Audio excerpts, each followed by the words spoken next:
All right, guys, what's going on? Welcome to Modeling Monday, Don's Modeling Desk. We got Jody here again as producer. Good evening, everybody. And we got So, Howard here in the comments. what's up, Howard? That's what he said. We have Howard and two lurkers, unless that's Howard on three of his accounts. Howard says no intro again. Really? Oh, I saw the little. Do you have like a video, or is it just your little logo intro there? Just my little saw logo intro. Yeah, I saw it. I need to get Todd to take that and add like 6 or 8 seconds of dead space at the beginning of it. Like my one for the end has dead space at the end of it. What's the There's purpose of Don. the dead space? Yeah, there's Don. Good evening, Don. He says, howdy, y'all. Welcome. What's up, Don? Howard says, probably me 2 times.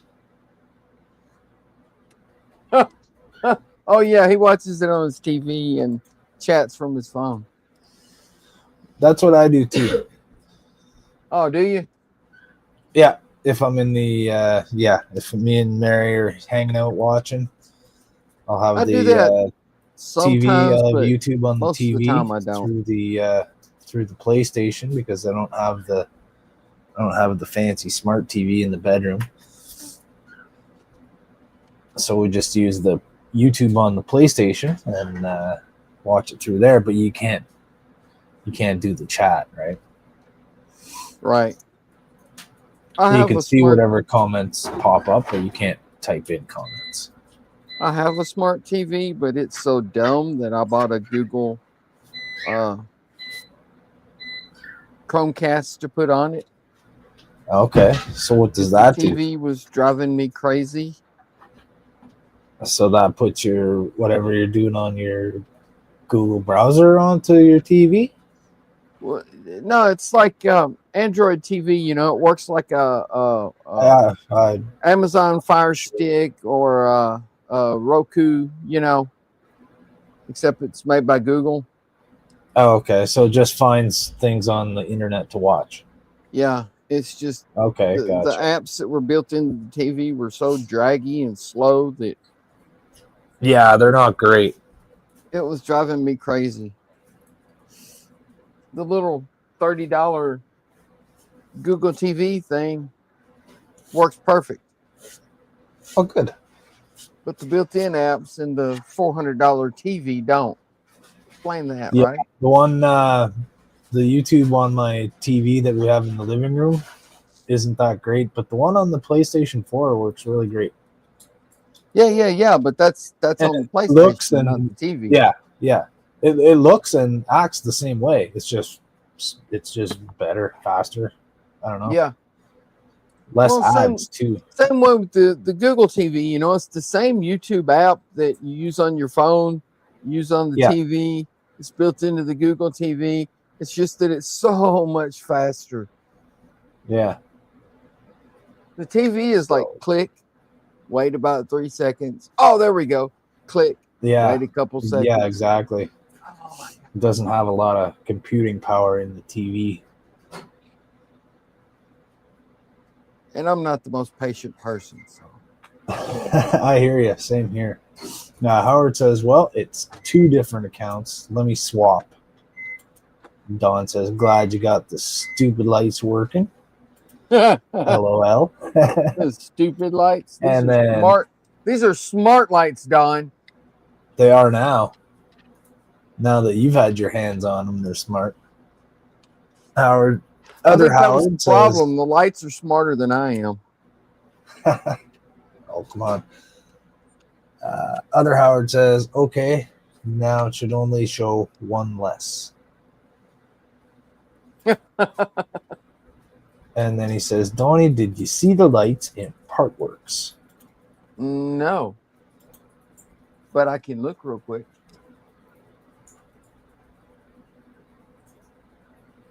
In Partworks, you say? On the Discord. On the Discord. Partworks. Oh, for the Yamato.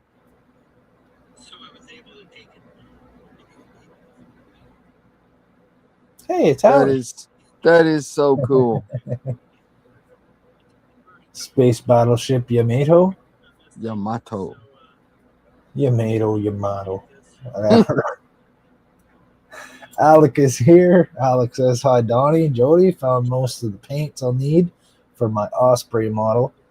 Just need to go into my fishing gear. Oh, that looks good, Howard. I like that. What are the weights? Oh, the weights are to balance out the model, right? I remember Ken talking about that. He showed that he has little beads, like little lead shot that he puts in the model. To Yeah. like airplanes. A lot of airplanes, you have to put weight in the nose. Yeah. Or else the nose goes up in the air and the tail sits on the ground because it doesn't have actual engines in the front of it to weigh it down. That would work for Star Trek ships too, because they always want to bow to the front because of the saucer. Yeah. Put a bunch of weight in the back. Balance it out. Yeah. We got Keith is here. He says, hey, y'all. What's up, Keith? Good evening, Keith. Other Howard says, just call me Howard or Dash is fine, not other Howard. But there was already a Howard here. You're the other Howard. There's a Dash and there's a Howard. Well, this one says Dash Riptide, so that's Dash. The other one says DeForest Hobby, so that's Bones.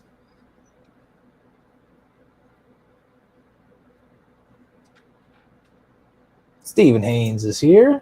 Good evening, Stephen Haynes. How you doing? What's up, Stephen? Gordon's here.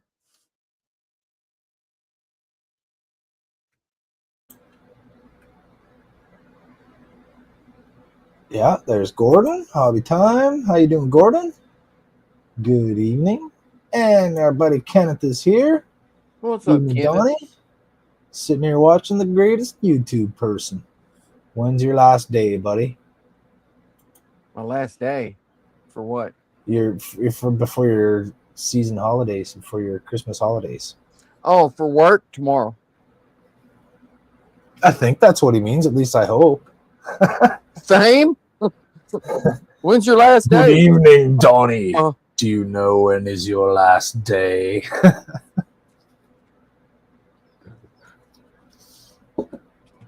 Now we know what Kenneth's real job is. And Alec has good news. He got hired after the interview yesterday morning. Nice. Wednesday, going in to do the paperwork and tests. Awesome, buddy. Good for you. Where are you going to be working at, Alec? Dawn says, hey, Steven. I need my wire clippers. Oh, they're laying right here in front of me. That's why I couldn't find them. All of our friends are saying hi to each other.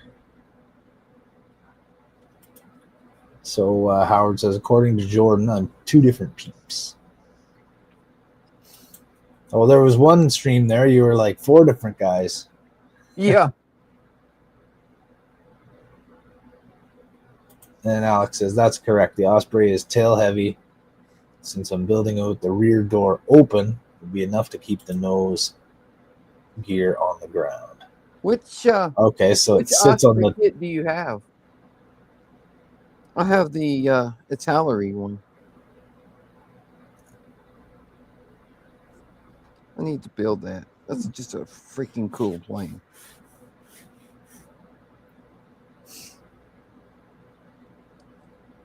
It's a plane with an identity crisis. Why is that? Because the wings rotate. It takes off like a plane. It can fly like a plane, but the wings can also rotate, so the propellers are pointing up, and it can fly like a helicopter. Oh, okay, that's what that one is. Yeah, I've seen that plane. Okay, when you say that, like, I don't know the names of planes, but I know which one you're talking about. It's just a So cool it's plane. vertical, yeah, it's a vertical takeoff, but not a jet. Right. Yeah. Yeah, I've seen those. First game where we're playing where you have one of those. I think it was Grand Theft Auto Online where you get one of those. I never played Grand Theft Auto Online. It's been a few years since I have. It was pretty fun though. I never really got into Grand Theft Auto that much. Mary's brothers and I would jimmy the settings so that we didn't have to play with all the other random people on the online on the open world, because everyone's just a jerk and they just blow you up for no reason. Right. So we fixed our settings so that it was just us in the game, and we could still do all the open world stuff that we're doing. That's fun, right? Like, it's hard enough with the game guys coming after you, trying to kill you, let alone just random other people, other players that aren't even part of what you're doing. There weren't any areas where people couldn't kill you at? Yeah, there's all kinds of areas, but like the things you have to do, you're like, it's a game where it just makes you run back and forth doing stuff, right? Go here, do this, and go there and do that. Drive back here, go back there, right? You know what I mean? You go here and you fight some guys, and you drive there and you steal a thing. You pick up a person and you drive back. You know, it's just to make you drive around the map, but it's fun and interesting. We used to have a lot of fun with it.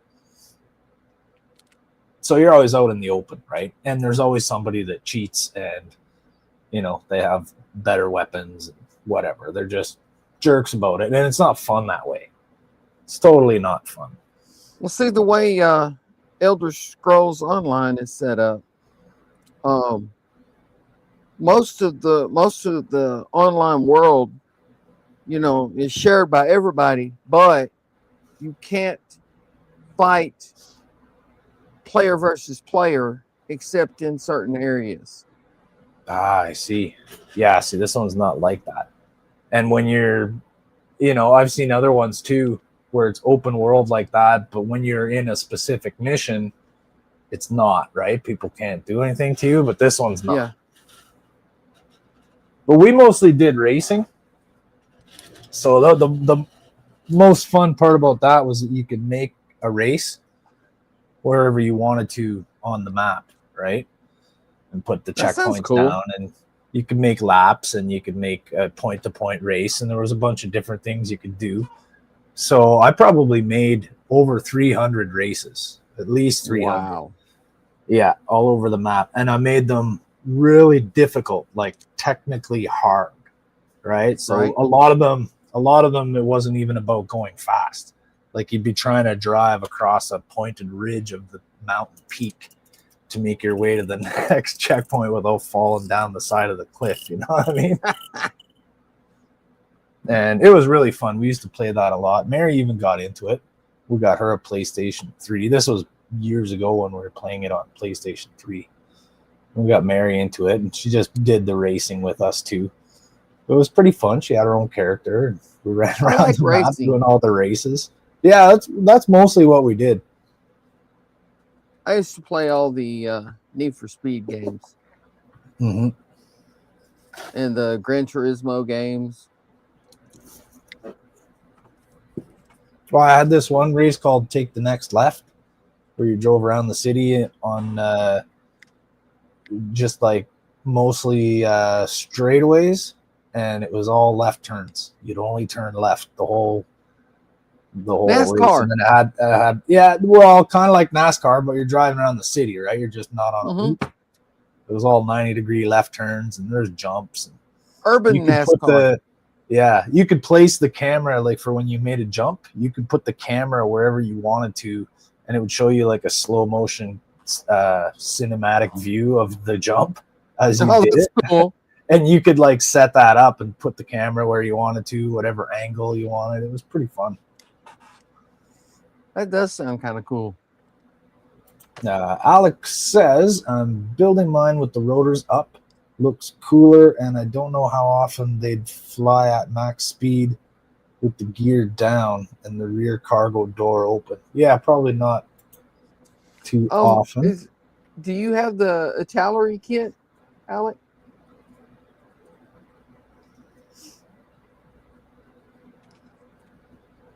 Kenneth says, amazing story, Howard. And Mary says, yes, it was a lot of fun playing Grand Theft Auto with us. I played one of them. I don't remember which one, but I never played the online one. So apparently now they've changed it so you can play the online one with your friends privately and still do all the things. Because you could do it before. You could go in a private game where there's no other people, but it didn't let you do all the missions and all the challenges, right? Oh, really? All you could do is just go around and do a few things. If you wanted to do the challenges, you'd have to be in the public open game. That kind of so sucks. We had to rig the settings. Trent's here. Says hi, Donnie and Jody. Good evening, Trent. What's up, Trent? So Alec posted some pictures of his what was it? Osprey? In the military in Discord. Yeah, I saw the Trent pictures. Says, oh, you saw them already? Cool. Yeah. Trent says hi to everybody. If it's the ones he posted earlier, yeah, I saw those. Mary says, don't forget that button. I was just wondering if it's the Italeri kit or a different one. Let me see if he answered you. I'm trying to scroll now. Not yet. Mary says, don't forget to hit the button. Alex says, I'll make sure to do so before Buck or Jody licks it. Kenneth says, my last day of work was Thursday last week. So you're off until after the new year, Kenneth? That's awesome. Nice. Good for you. Dawn saying, still got one more day. One more day to go.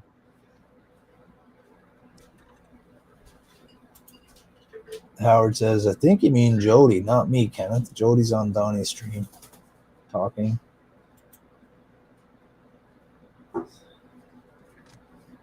He probably meant you, Howard. You said something earlier in the comment that was interesting. He says, yes, it's the Italeri 148 scale kit. Right. That's the same one I got. Cool. And we're caught up. I saw a guy on Facebook that built one of those, the same kit, the Italeri. And he had the motors to the rotors, and he had the motors to the wings. It can rotate the wings, from airplane mode to helicopter mode, and lights and all kind of crap he added to it. That's cool.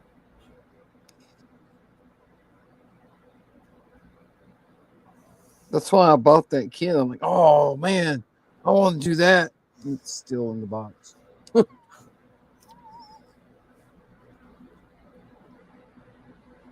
All right, so I'm going to read Alex's comment, and then I'm going to ask you guys a question.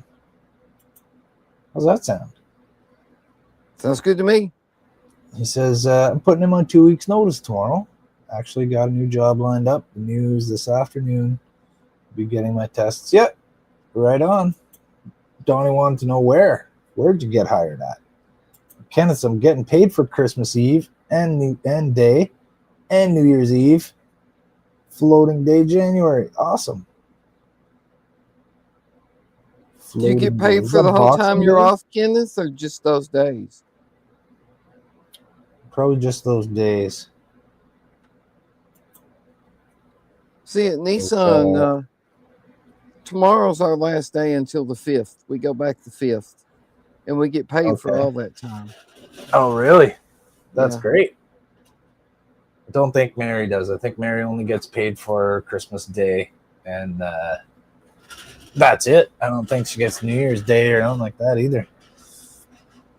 That kind of sucks. Alex says he won't be doing any lights for that model. And Kenneth says, no, just the days he mentioned. So Christmas Eve, Christmas Day, New Year's, and floating day. What's floating day? January 2nd. Well, Nissan has that too. It's like if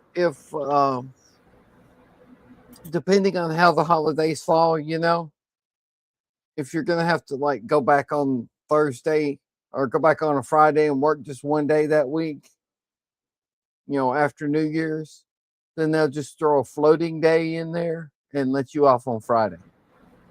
Okay, cool. That's excellent. And Mary's clarifying she does get Christmas Day, Boxing Day, and New Year's Day for both jobs. Awesome. I didn't know that. I thought you only got Christmas Day. Alex says, I posted it in Off Topic. It's a full-time position at the assisted living facility that my grandmother's in. Oh, right on. Nice. So you're going to be helping out the elderly people? That's cool. Good. All right. So I got a question for you guys. I didn't prepare any trivia questions or I don't have any points to give out. I used them all up. I had a few left, but I washed them in my pants pocket the other day, and they got all squished. So I don't really have any points. So I'm just kind of reading articles here, and I'm gonna make up a couple questions. So, number one, what animal has up to 1 million hairs per square inch? Jesus. So I'll make up some options here. Let's say a polar bear. Let's say a tiger, a gorilla, or a sea otter. I have no idea. Kenneth says, Donnie making that big money. I'm getting a 3% raise January 12th. Good nice. For you, Kenneth. Trent says, don't let your alien friends experiment on the old people, Alec. No, aliens don't bother old people too much. Except for that movie. What was that movie?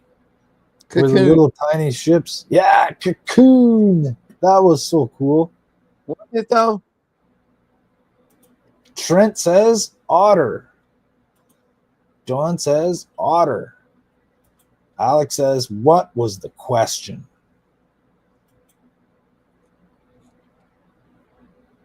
All right. Trent and Seth Dawn MacFarlane. are correct. Otter. No, Dawn said sea otter. He's even more correct than Trent. Because Trent just said otter. Dawn said sea otter. Alex said, sorry, what was the question? I'm sorry, Alec, that is incorrect. The question was, what animal has up to 1 million hairs per square inch in its skin? And Keith says, you otter what?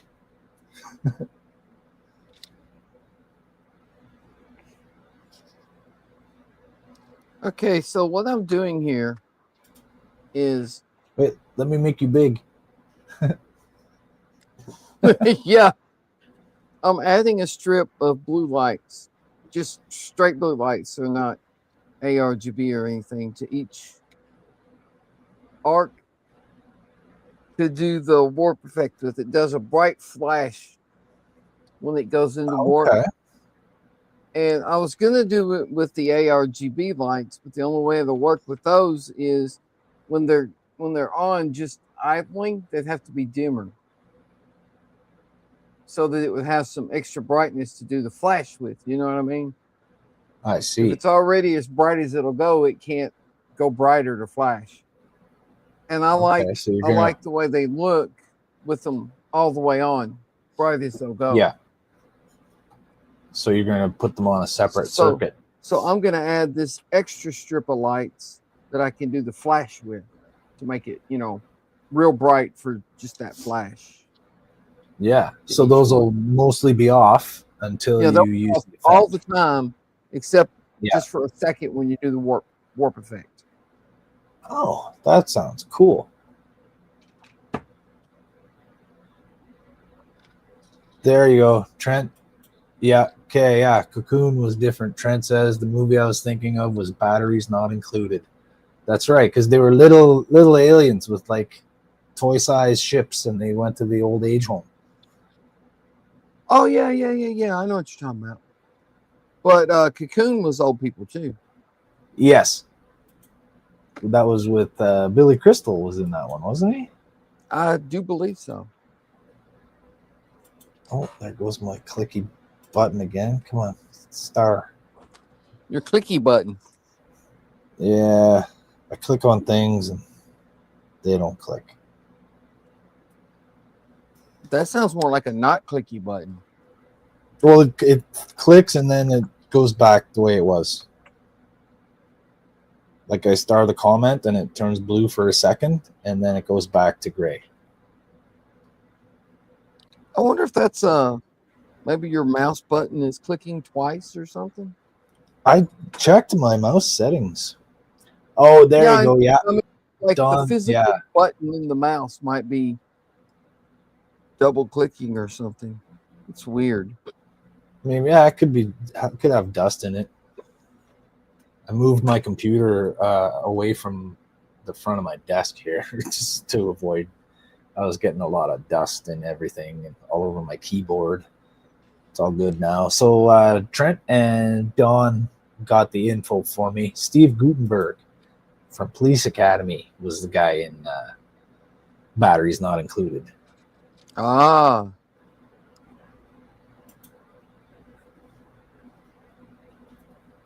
And I think Billy Crystal was in Cocoon.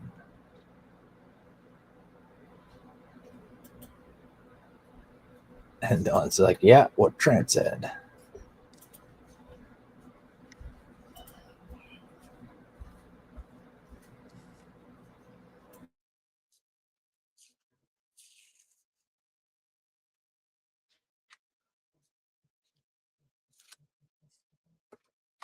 I don't remember that much about Batteries Not Included.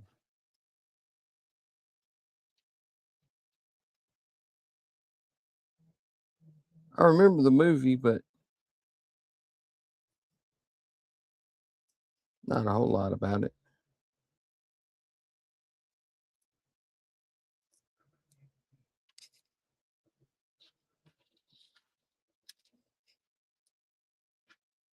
Jody must be talking to Mary.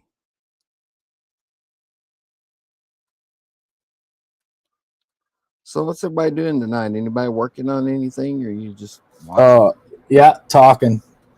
That's what I was doing. I was talking. See, I'd be smart like that.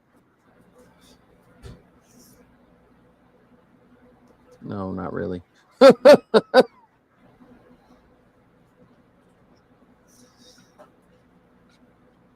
Yeah, what is everybody doing tonight?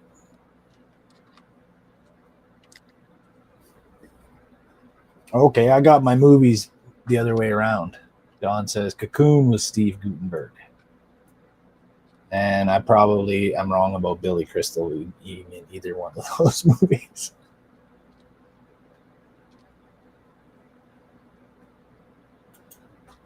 Tawny Wells. Tawny Wells.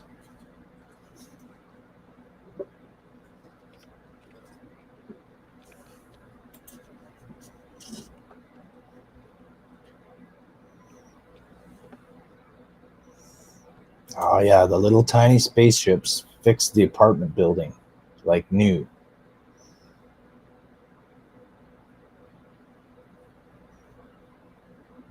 And what's everybody up to? He says there's no Billy Crystal in Batteries Not Included.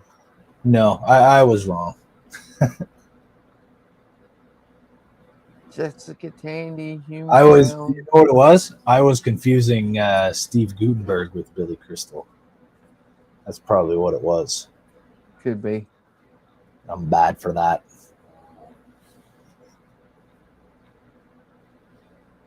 Could be. Okay, he says recorded a couple videos for the Citron. Yeah, I saw your first. I saw your introduction. Yeah.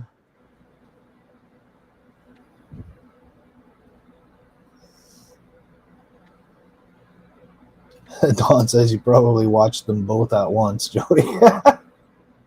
No, back in those days, I was lucky to watch one movie at a time, anytime. Didn't really have access to a lot of movies back then. Just basically whatever was on TV. Sometimes we went to the video store and we rented the VCR for the weekend until we got one of our own, like in the 90s. I had a VCR. Alex says, I was looking for those paints, and now I'm thinking about making more Hydra 70 rockets decaled for my Apache. Looking for what paints? What paints were you looking for? He said he mentioned paints near the beginning. Oh. One of his earlier comments. Tawny Wells is Rachel's daughter. All right. Rachel. Oh, Raquel Welch. Oh, Welch. Okay. Raquel Welch. Tawny Welch is Raquel's daughter. I don't know. I'm guessing.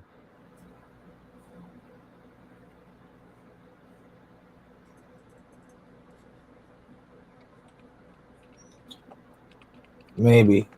Could be his keyboard scrambled things on him. Thinks it's trying to say something else. Howard says, falling asleep again while trying to build this book nook. I was falling asleep while trying to record the content last night. Well, get some rest, Howard. Get a good night's sleep, buddy. Right? When Donnie's done, curl up on your pillow. Have a snack. A turkey sandwich or something. The book nook with the acrylic is very tight parts, and I'm reliefing them to keep from breaking the acrylic parts. Don says, right, autocorrect. So he was saying Raquel Welch's daughter.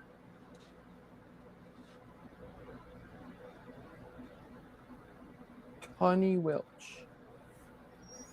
And Alec was referring to the paints for the exterior of the Osprey. Oh, okay.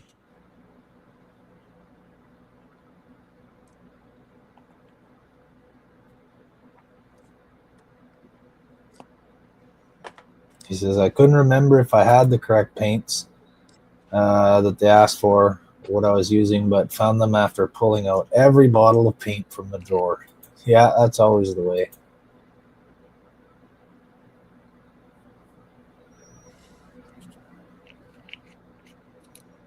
That's one good thing about the Tamiya paints. The top of the jar is the color of the paint. Yeah. So you can usually, hone in on it pretty good. Yeah, you only really got to read the label to make sure it's the right shade of that color. Yeah. Because there seems to be a lot of variations that are very slight.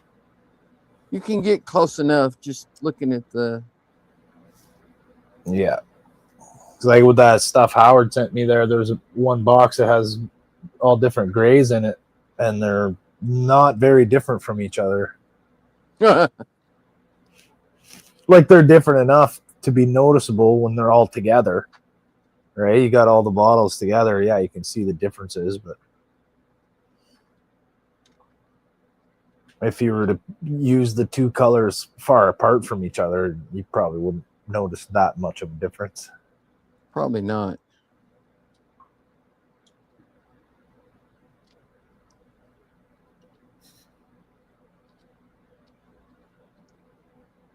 Some of those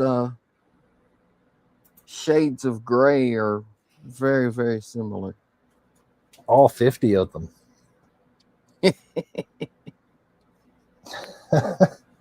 Question number 2. What animal has 3 hearts? Oh, I think I know this one. No multiple choice. What animal has 3 hearts. And Howard says, crap, I went to bed last night, like 30 minutes after we got done streaming, and then I woke up like 4 a.m. Been up ever since. I was outside running I've been cattle, up since 4 a.m. too. Running data cable to my building from the house. Alex says, octopus. Howard says, Klingon. Klingon.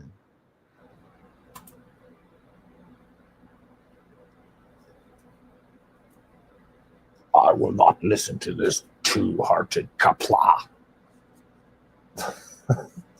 Klingons don't act like they have a heart. Mm-hmm. Trent says, octo pussy. And Todd says, hello and good evening all. What's going on, Todd? And yeah, it's an octopus. 2 hearts pump blood to the gills and 1 to the rest of its body. Interesting. Mm-hmm. I did not know that.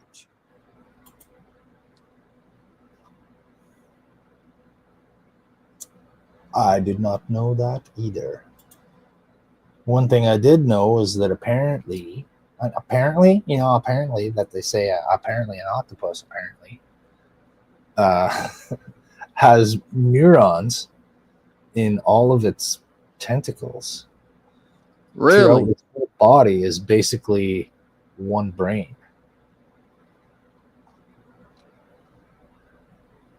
That's interesting.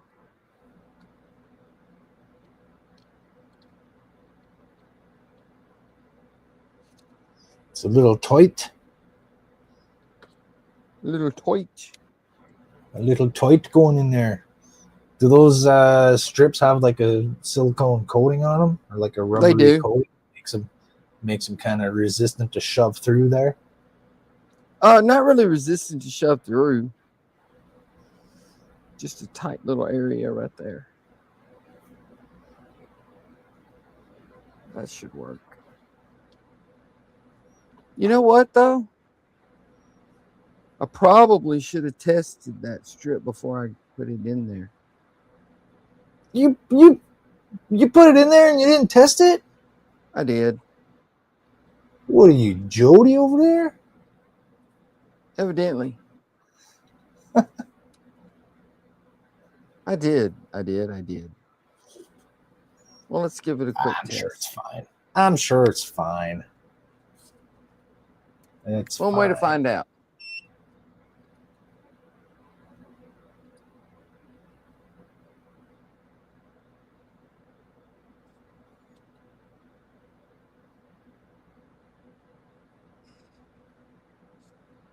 Voila. Yay! It works. Howard says, see, Donnie needs sleep too. I'm with Keith. Testing is for wussies. That's right. Underwear is for people who got something to hide.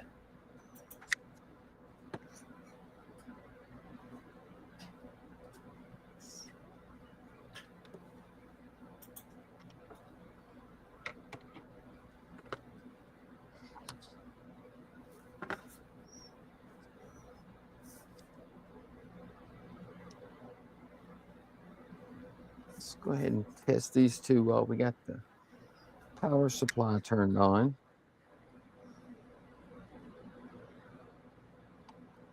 They should work, but you never know. That one works. Nice. Those are pretty rigid. Does it have the paper backing with the sticky stuff? They did, but you have to take it off. You have to take the backing, the sticky stuff off to be able to solder to the pads. And since I was going to glue it in anyway, I just peeled it all off. Yeah. because I was going to glue them in Probably anyway. tougher to get it in there too. See, it has the. And you can just peel the paper off, and it has sticky on there. But I peeled the sticky off too. Yeah, because I was going to glue them in anyway. But you got to peel the sticky probably off the pads that you want to solder to. That would probably make it difficult to get in there also. Yeah, probably. Last one. Let's see if this one works. This one works too. Nice. Yay! Like at the end there's like one more kid. Yay. Wait, what are we doing? Sure. Yay. Okay. Yeah. Howard says, I got nothing to hide then. I'm not wearing any. Keith says, my eyes. Well, Keith, why did you look? When someone says I'm not wearing any underwear, you don't look.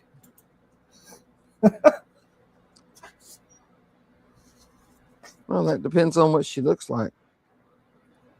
Well, when Howard says I'm not wearing any underwear. There you go. That's better. Yeah, when Howard says he's not wearing any, don't look. No offense, Howard, but you know. I'm just kidding. I probably wouldn't be able to not look either.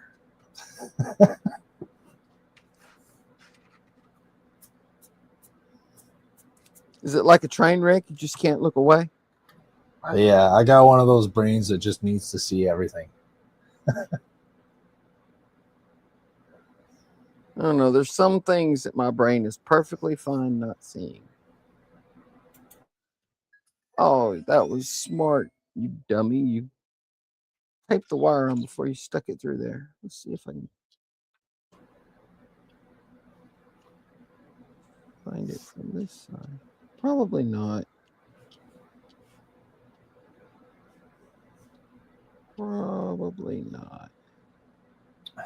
Keith says, yeah, just like a train wreck. You can't help but look.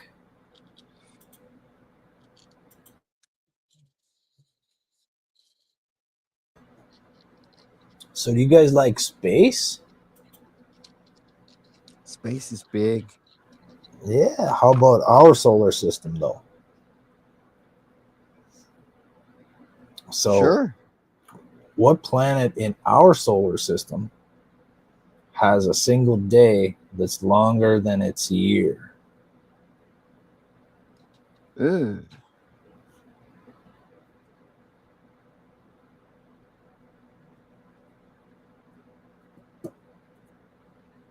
I'll give you 8 choices. And I don't have to read them out. Because there's 8 planets other than Earth. See, I'm smart like that. Which planet in our solar system has a single day longer than its year? Tommy is here with the correct answer. Boom! I'm your Venus. I'm your fire. Your desire. Venus. Venus. The rarest gummy of all. The gummy Venus de Milo. You got it, Tommy. Good job. Hope you're doing good tonight, buddy. Good to see you in the chat. He's saying hi to him. Yeah, Venus rotates so slowly and is so close to the sun. I guess is another factor.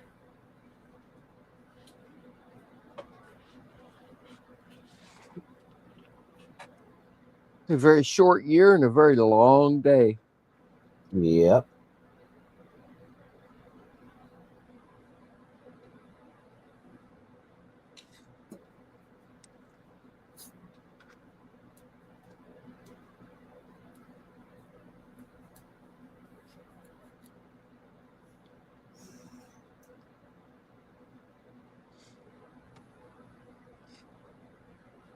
Pulling these wires to these little holes is a pain.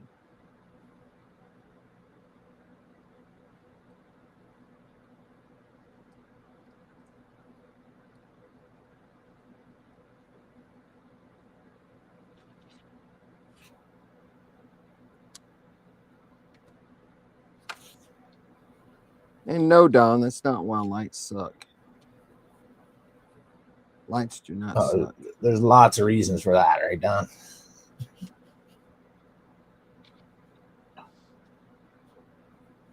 Tommy says, I've been here the whole time, just wasn't answering questions yet. No problem. He's a lurker. He's been lurking.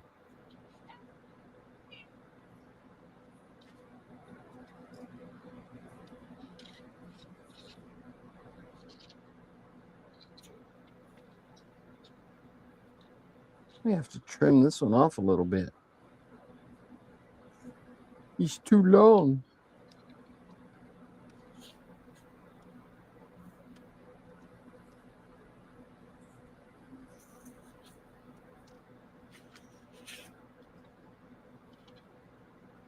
There we go.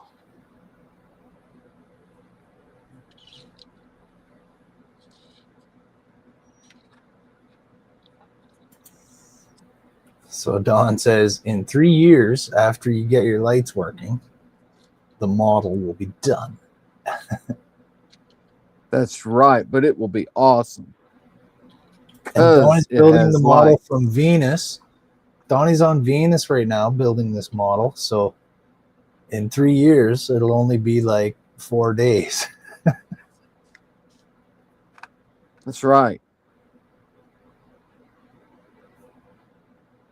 Well, no, if the year's longer, I mean, if the day's longer than the year, it'll be like 3 years. Yeah, it'll be 2 days. Yeah, it'll be less than 3 years.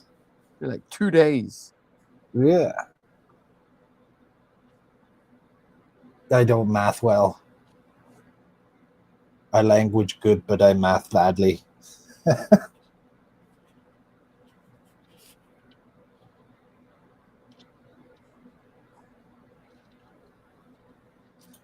Alex says, nothing against the Italeri kit, but I wish they had pinholes or something to help make sure the parts are going in correctly or in the right place instead of very faint outlines. Oh, there's like no registry pins? What? There's no alignment pins in it?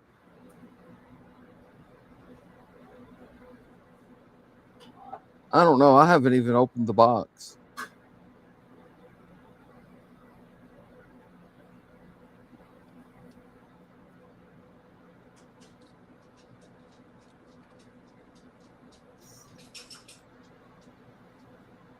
That shows you my attention span.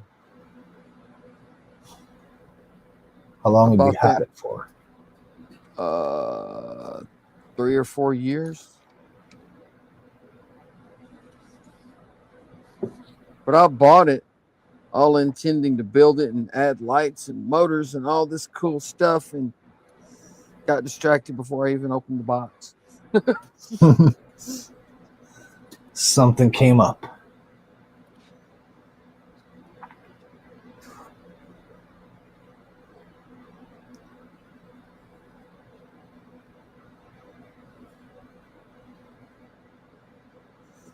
Isn't that the way it is, though? There's always that other shiny model kit. Yeah. Yeah, we got Buck.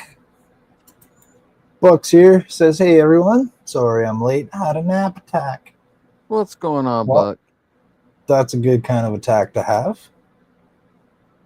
We understand how it is when you get older.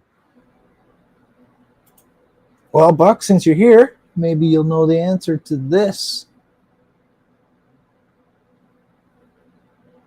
What playing card company was founded in 1889? Oh, I think I do know this one.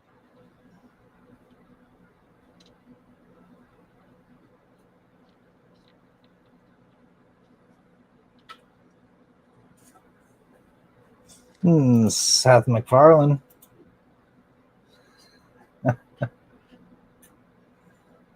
Don No, says no. Ace. Think singer, not actor. Buck says bicycle. That's what That's I right, was Donnie. thinking. Good clue. Trent says bicycle. Good clue. Think singer, not actor. Yeah, that's what I was thinking. I want to ride my bicycle. I want to. Oh, no. Huh? When you said think singer, not actor, I thought you were going a different direction with your clue. Oh. Because that clue also makes sense to the answer. He says, everyone saying bicycle? What playing card company was founded in 1889? No, it's not. They're not known for playing cards these days. But when they were founded in 1889, they made cards. Schwinn? No.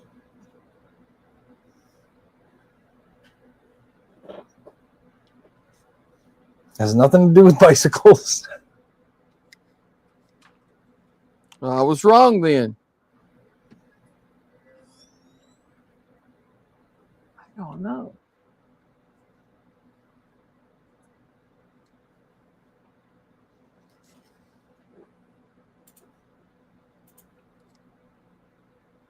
Alex says Nintendo.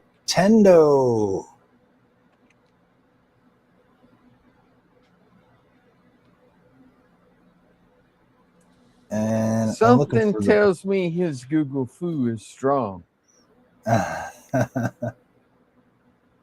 His Google Foo. Where's the freaking There we go. So it was Nintendo. Nintendo. Yeah. I tricked you guys. Sears. Harley Davidson. Okay, but you thought that was referring to the clue that I gave. What does Nintendo have to do with a singer? Well, think singer, not actor, right? Think games, not just cards.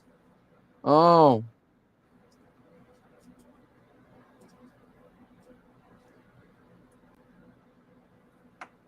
There are a lot of the video game companies that were doing other things before they made video games, though. Oh, yeah, for sure. That's just the one that appears in my list of fun facts right here. Like Coleco made toys. Yeah. I think they made shoes before that or something like that. What was it? Leather? Something like that. Oh, really? Didn't know that.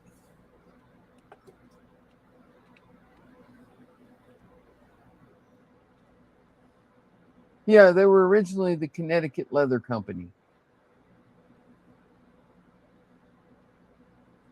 I knew it was something like that. They made shoes.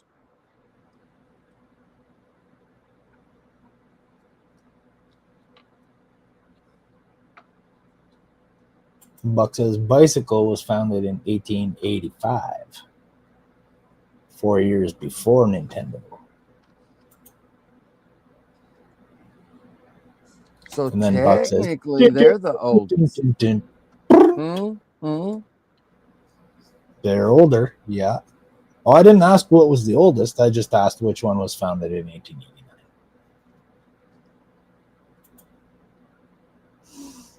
Oh, and Alex says I did not Google it. A YouTuber I watched did a skit about Nintendo used to make cards with particularly indecent images, ran taxis, and love hotels. Ooh, oh my. Oh my. Have you been to the Love Hotel?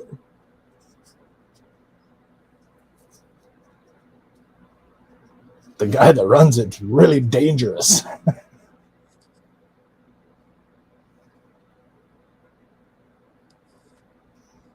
Get it? Con, Fantasy Island, Love Hotel. Mm-hmm. Oh my. Okay, I was stretching hard. I was reaching out far for that one. I'll give you guys 90 seconds of peace while I go get a fresh coffee.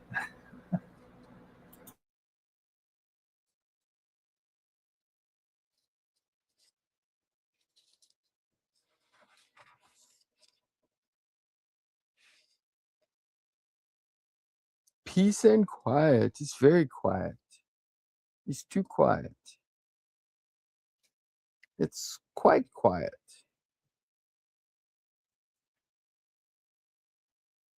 Quick, somebody talk while Jody's gone.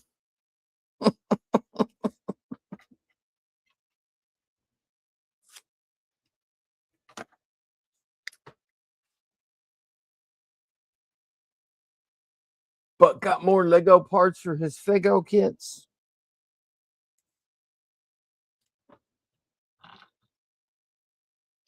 You shouldn't do that, Buck. You're crossing streams.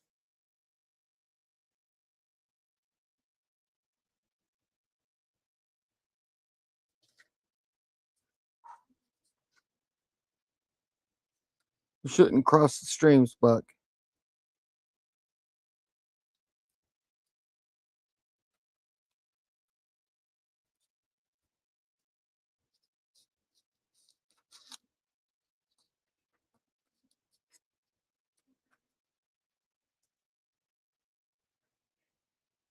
That explains where Leisure Suit Larry came from. Yeah, kind of does, don't it? That was a interesting game.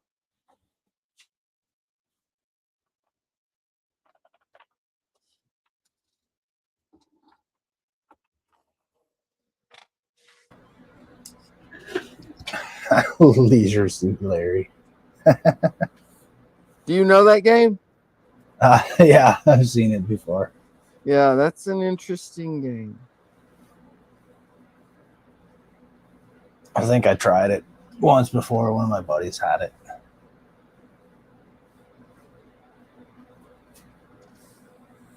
That was back in the good old days.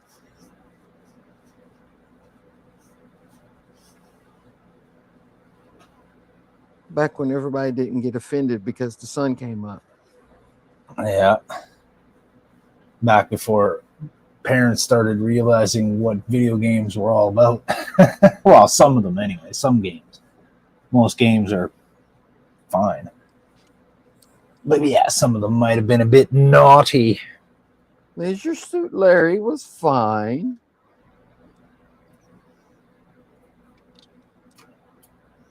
Well, yeah, I was more suggestive than anything, right? Yeah.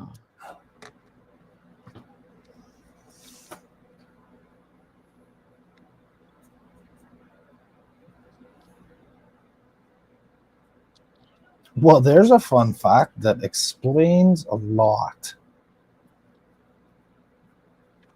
And that fact is...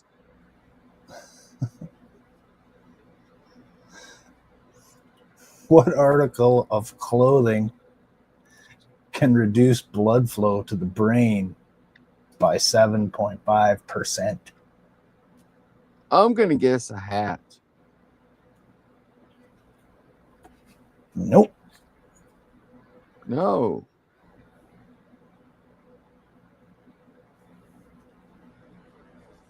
Scarf? Getting closer.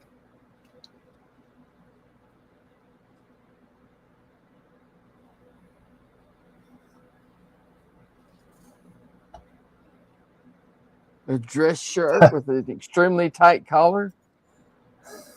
Trent says tighty whities. And Keith says necktie.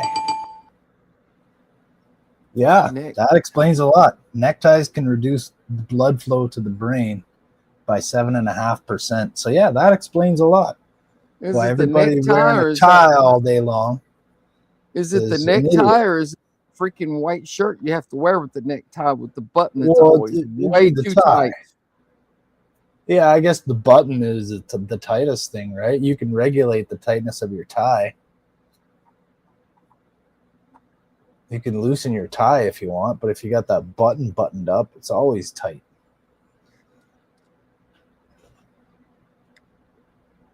Trent said tighty whities, and then he said, "Oh, wrong brain." Wrong brain.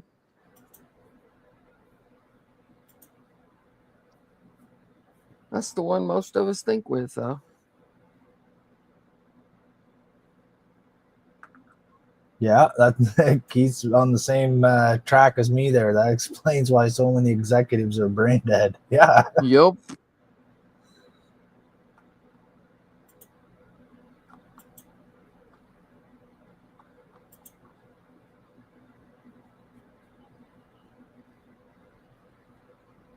It only cuts off the blood vessels that supply the morality parts of your brain. Yeah.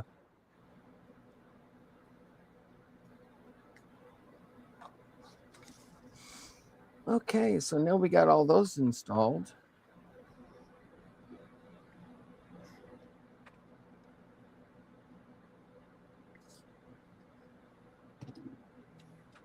Time is 9 o'clock.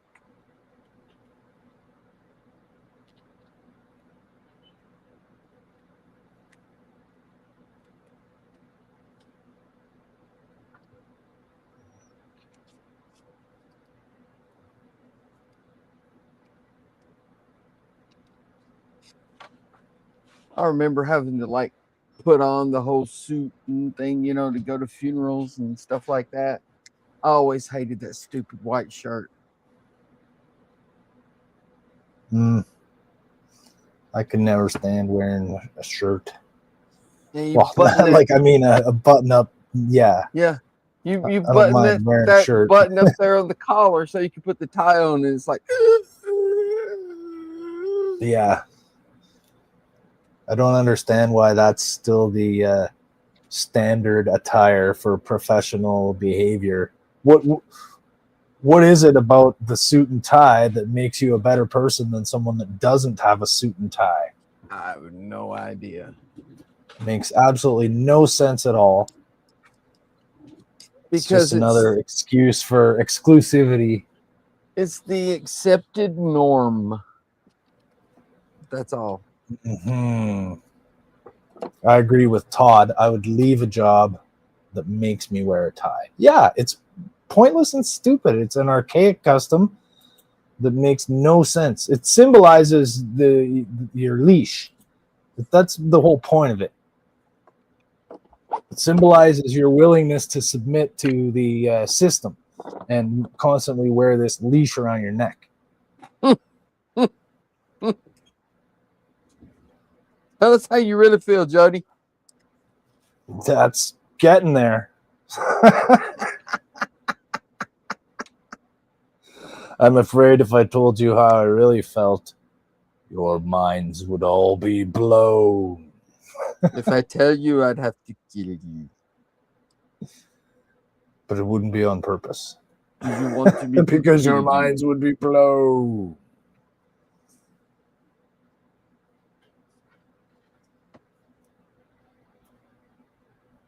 This does not go there.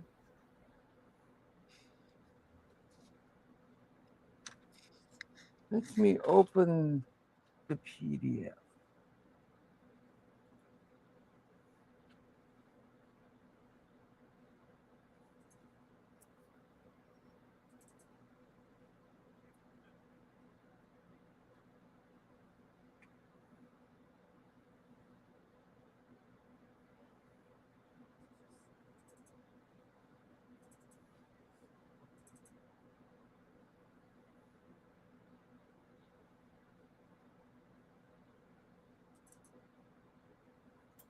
Buck says, I would leave a job that made me wear a cloak. Oh, never mind.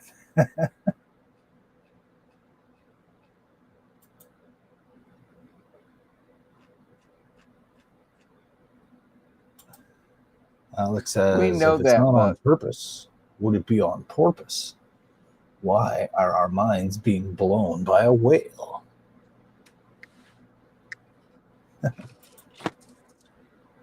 Oh, to be blown by a whale.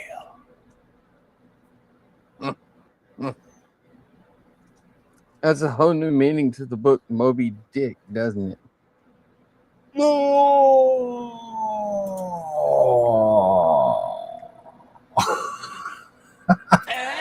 That's gross.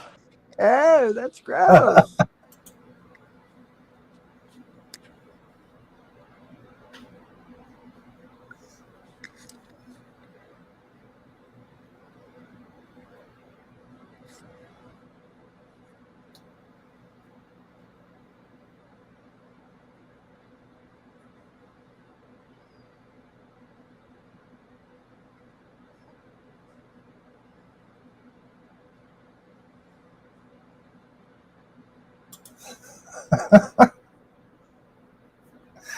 Buck says, well, they do call it a blowhole. That they do. Yeah, because it blows out.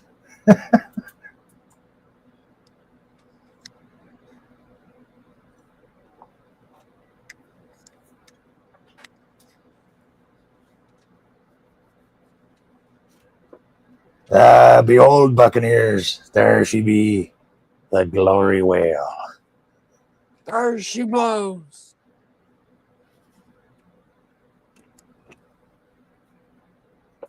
Where's my file? In the filing cabinet. It was in the toolbox. You keep your files in a toolbox? No wonder you're so Yeah. unorganized. That's very organized. That's my system. Is this the Patterson file?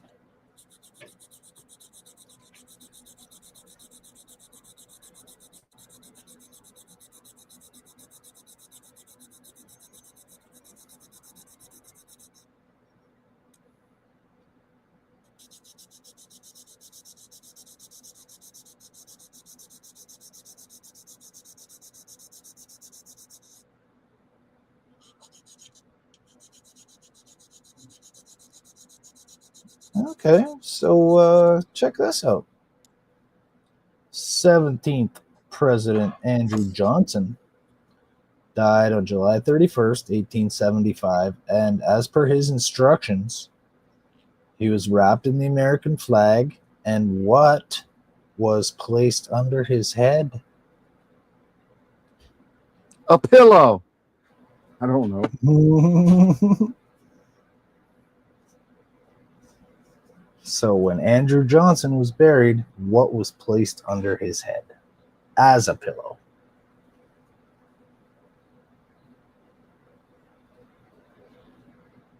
I don't know.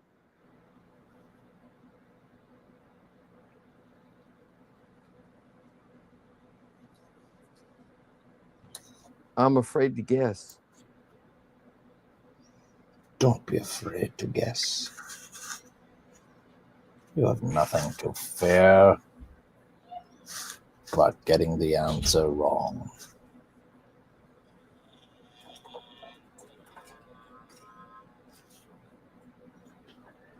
There's nothing Buck to fear says but being the wrong in British- front of all your friends. What'd you say, Jody? Buck says the British flag. No, it was actually his body was wrapped in the American flag. And what was placed under his head? Not the British flag. Nope.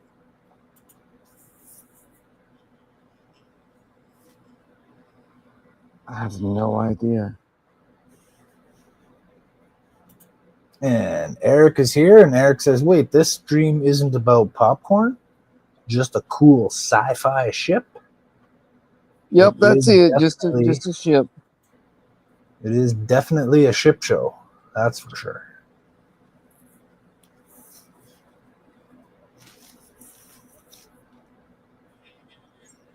So, Eric, what was President Andrew Johnson buried with, placed under his head?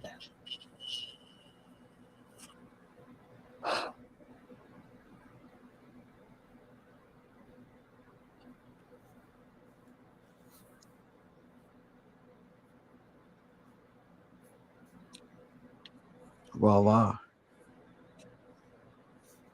Buck says, "Hey, Eric, clamp off." LOL. Eric says a $20 bill from the Tooth Fairy. Because it was in 1875, and they didn't have good dental care back then.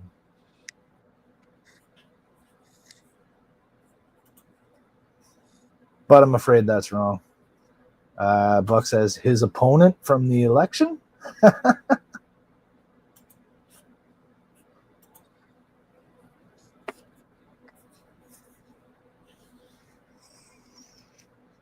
It appears that I have stumped you guys. Nobody's getting their Google fingers stretching.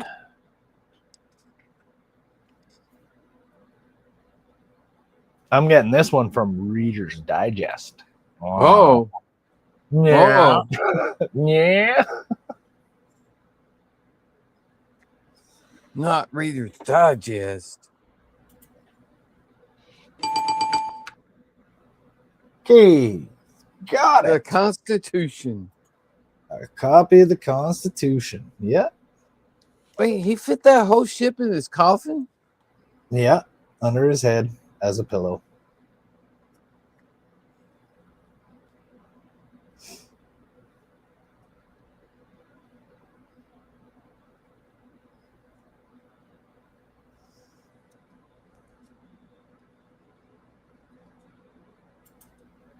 Eric saying hi to everybody. Hey, Eric.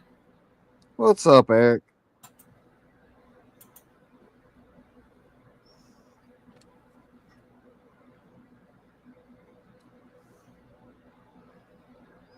But it's kind of neat that he had the Constitution in his coffin, though.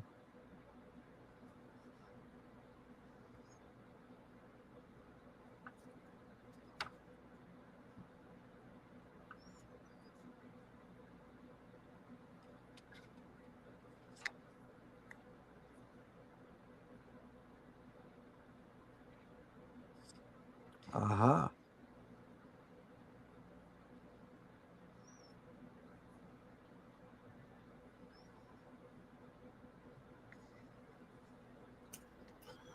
Well, here's an interesting one. I've got to figure out how to form this into a question. Oh, we got connections being made. Look at that, eh? You don't realize how long those are until you're actually hooking that piece in there. Yeah, I may have to sand that down a little bit. It's a little tight. A little too long. Oh, too long.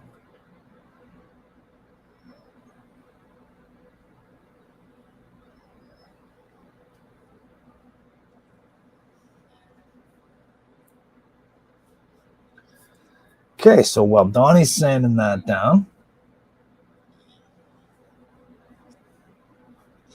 Is that making too much noise? Nope. You're good. Okay, so since 2004, the Boston Blank Orchestra has been playing concerts, making and performing music by using vintage what?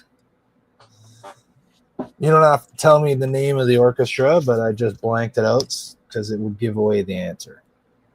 So this orchestra from Boston has been making and performing music by only using vintage what?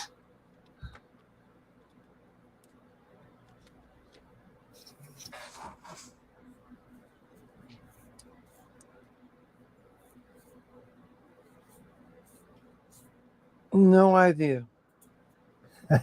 Eric says cannons. That would make for a dramatic orchestra. Boom, boom, boom, boom. Yeah, different size, different caliber cannons. I'm surprised that I haven't seen that. Actually, I haven't seen this one either, referred to in the Buck says, what was the question? Okay, Buck, since 2004, This particular orchestra from Boston has been playing concerts, making and performing music by using only what vintage thing? Trent says, whoopee cushions. Excuse me, are these whoopee cushions vintage? I'm in the market for vintage whoopee cushions.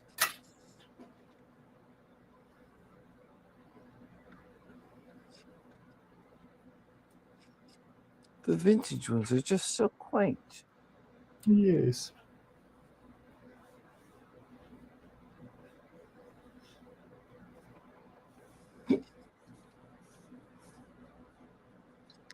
Oh, I just thought of a joke. What did Jean-Luc Picard say when Guinan walked by him in the corridor? Nice whoopee cushions.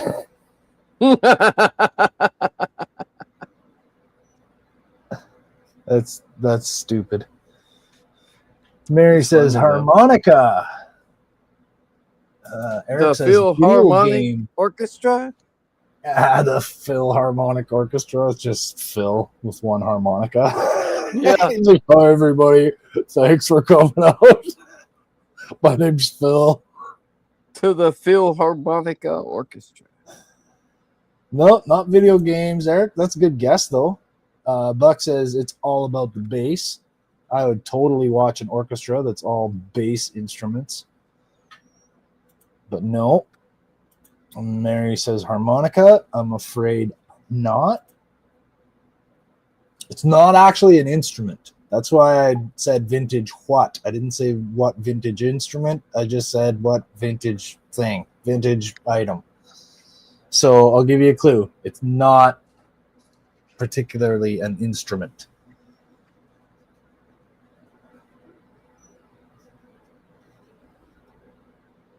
The Symphony of Destruction.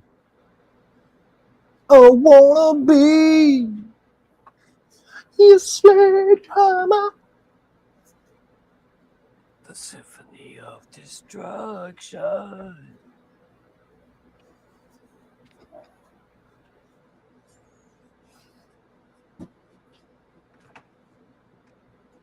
Buck says a vintage conductor. Those guys are always old. Yeah, the conductor usually is old. A howitzer. So you're talking about the organ or the machine gun? Yes.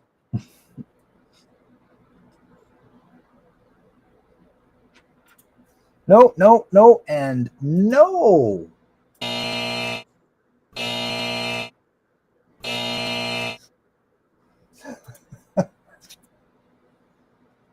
I have no idea, Jody. Now Keith's guessing cannon. Oh, the howitzer cannon. No. I are stumped. Buck says Eric would be right for the 1812 overture.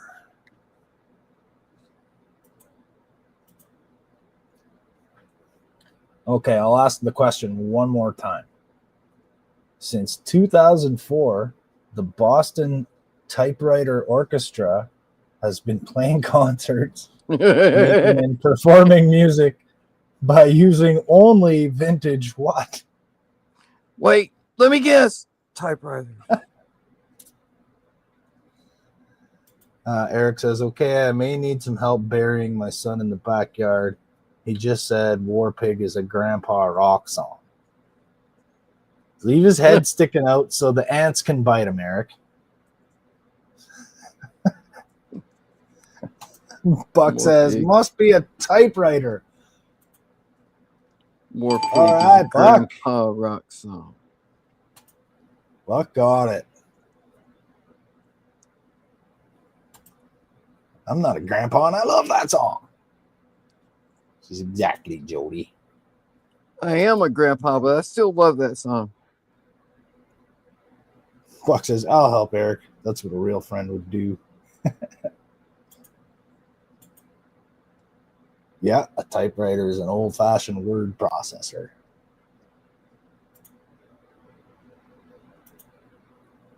Oh, did I? Whoopsie. Buck says you did say typewriter orchestra. I must have slipped it out that time. Whoops. Oops.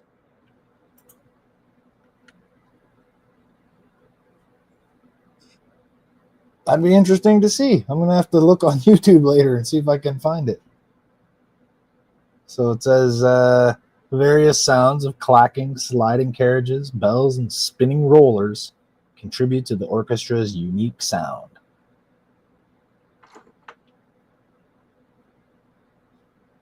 This weekend only, appearing with Stomp, the Boston Typewriter Orchestra. Have you seen the people that hook up a bunch of old disk drives and make them do music? Yep. Those are cool. Yep.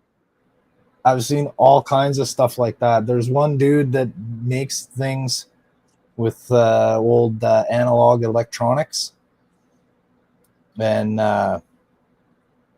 he had all these. I forget what they were. They were all sort of similar devices, like the similar thing, but they would make feedback, and he had like 30 or 40 of them all mounted on this wall, and he's just turning all the knobs and making feedback in various tones, but it actually sounded good. Like, it's pretty cool. And then there's another one where they these Japanese guys made a thing that scans barcodes, and they have different barcodes, and you have barcode scanner in each hand, and when you scan the things, you can move it around and go on like the barcode. The barcode has different tones within it, so you move your scanner around on it. That was pretty cool too. So no, it wouldn't be an electric typewriter. That says they're all vintage typewriters. Yeah, one guy brings his MacBook. Oh, I'm here for the audition. I don't know, Jody. Nowadays, an electric typewriter would be vintage. Well, I guess an electric typewriter would be vintage now, but you can't make beautiful music on that now, can ya? And why not? Because it's electric.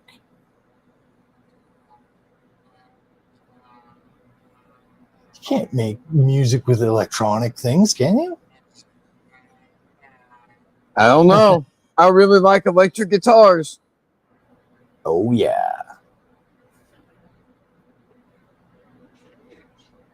Four out of 7 of my basses are electric. You have 7 basses? Yeah. Only one of them's expensive. All the rest are cheap. Deal. And 2 of them I made myself.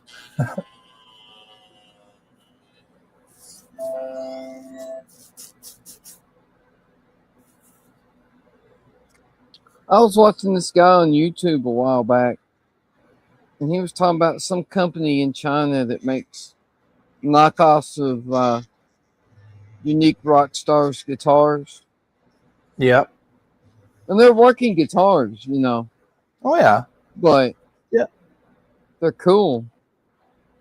You know, well, like you could, go ahead. If you knew someone that knew a little bit, like say you wanted a cheap guitar, you could get a cheap guitar like that and then send it to someone like me that would spruce it up to make it, because there's nothing really wrong with them, but the thing is they don't do all the finishing touches, like make the ends of the frets smooth. You know what I mean? Maybe everything's not perfectly leveled, and maybe the string action is too high. That's what he was doing. Whatever, he was rating them, you know. And the first one I watched was he was looking at a copy of Ace Frehley's Gibson Les Paul. Yeah. And he said it was almost perfect. Yeah. Oh, yeah. They do a good job making them. And then he did Paul Stanley's Fractured Mirror Ibanez. Okay. I know what you're talking about.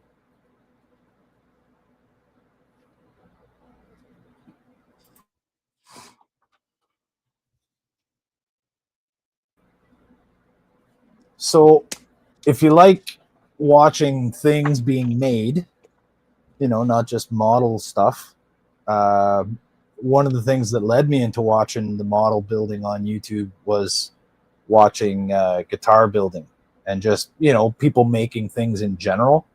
Right. Whatever sort of artistic crafting expression people are doing, right? I've always been into that sort of thing. And if you like that sort of stuff, one channel I highly recommend is called Crimson Guitars. Crimson Guitars. Yeah, Crimson Guitars is this guy from the UK. His name's Ben Crow, and he makes custom one-off guitars. And like extremely intricate, extremely beautiful, totally unique, like out of this world stuff, man. It's pretty interesting. I'll have to check it out.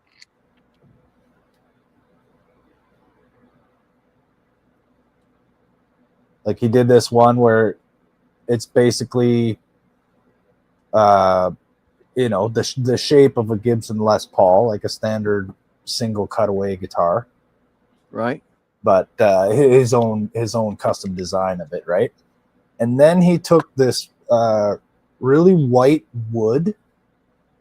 I forget what kind of wood it was, but really, really light, white, super hard wood. And he made like a cage that goes around the entire body of the guitar. That's all. It looks like an alien entity that's consuming the whole thing. Like, it's so cool. And it's just all hand carved, right? Chiseled and filed, sanded and everything. And it's all holes and like stretchy filaments all tying in together. It's super cool. That does sound cool. Buck says, I watched a video today where a guy was grounding an AM antenna through a hot dog, and you could hear the broadcast from the hot dog. Huh. Interesting. I had an old guitar once when I was a teenager that you could get radio. You could hear radio broadcasts through the amplifier when the guitar was plugged in. Oh, really? In a certain direction. Yeah, the guitar would pick up radio somehow. Maybe one of the transistors in it or something. Because back then they'd use like, especially on cheap stuff, right? They'd use like pretty standard components, right? Oh, we need a transistor. Well, I'll use the same one they use in whatever radio. That is huge. A friend of mine had an old electric organ that would do the same thing. And his mom thought it was haunted because you'd hear voices coming from the organ even when it wasn't turned on. Even when it wasn't like, on? Yeah, it would be plugged in but not turned on. But I guess there's enough power going to the receiver or the transistors or whatever that it would pick up faint radio broadcasts. And it was so quiet you could only hear it when you would go right up to the side of it and practically put your ear against the wood. You would hear it. And it was weird, yeah. And then we figured out it was radio, because then we turned on the radio and we went through the dial and listened to all the different stations to see if we could find it, right? And we found what it was. Interesting.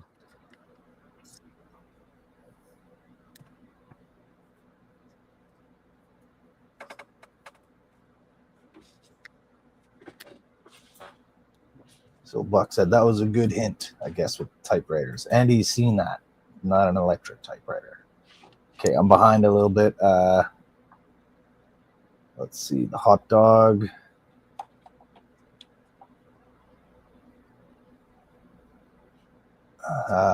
Buck, don't tell Ian. He'd try it out on little Ian.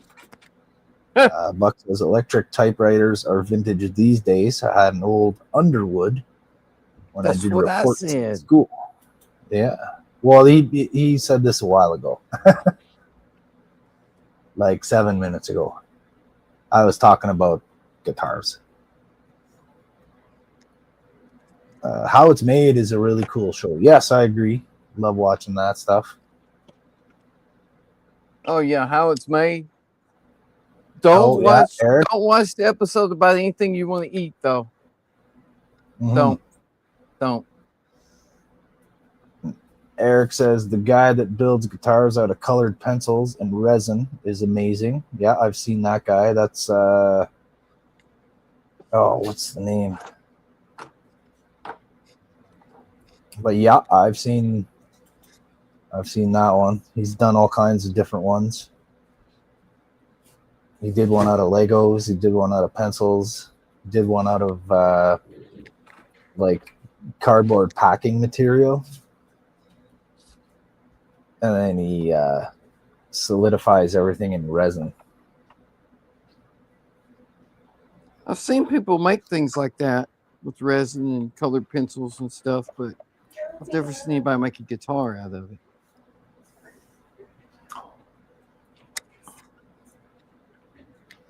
Eric says the rear fin of the Orville there kind of looks like you're making a toilet seat.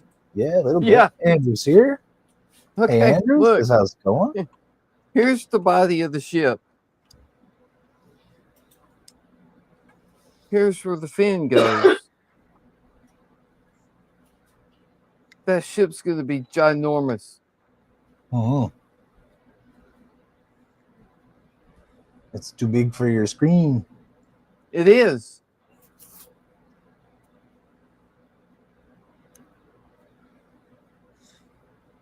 Wow. Buck says, I just looked up the typewriter orchestra. It's a 6-man orchestra. Andrew says, looks like a good size. My kind of size for a ship. Yeah. I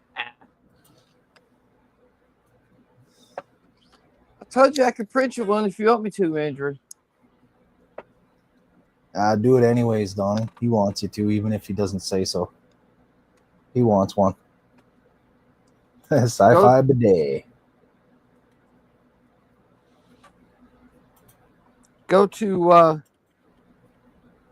GamBody and buy a copy of the STLs because, you know, I think they should get paid for their stuff. But, yeah, I'll print one. No problem.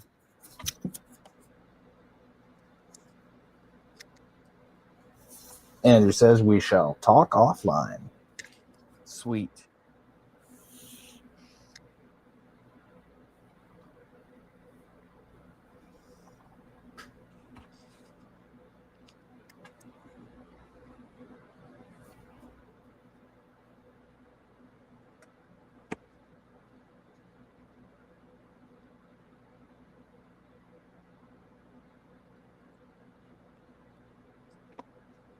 Here's one that you guys will probably know. Some of you guys will know this one. What's that? Okay, so during World War II, members of the Polish Army's 22nd Artillery Supply adopted what animal and eventually made him a corporal?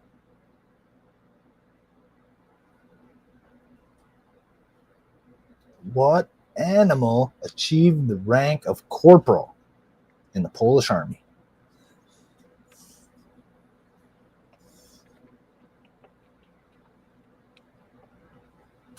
And Buck's in there with a quick bear. It's a bear? Right. Yeah, I knew you guys would know that one. Yeah, a I bear. didn't know that one. Yeah. They adopted a bear cub and named him Wojtek. The soldiers looked out for him and even gave him the rank of private. And in 1944, Wojtek returned the favor, helping to move ammunition during the Battle of Monte Cassino in Italy. For his service and bravery, he was promoted to the rank of corporal.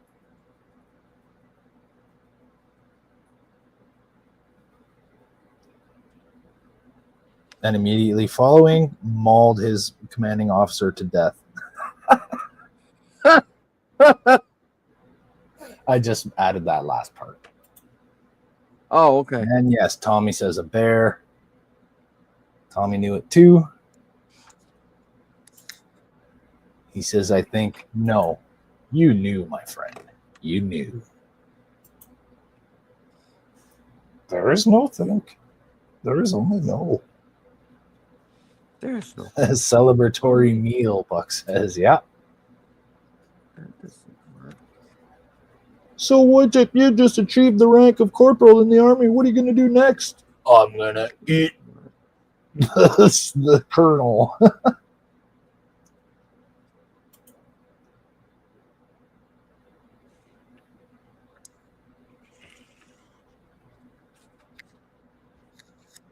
This one.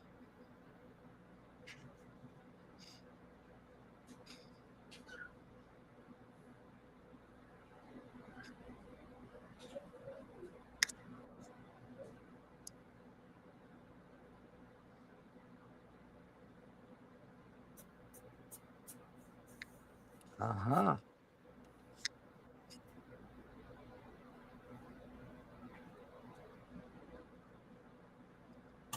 Alex says, ammo resupply bear. Oh, Buck says, I saw that, Donnie. That doesn't go there. What doesn't go where? That doesn't do there? This goes here.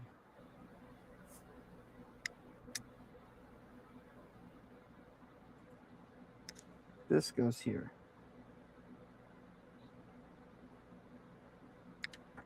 And this goes here. And then this goes here. Alex getting some props on scoring a new job from Buck and Eric. Says, if I remember correctly, he was given as a trade. I was told to leave after the higher up said no pets were allowed. So the troops formerly enlisted him as a private. So that they didn't have to get rid of him.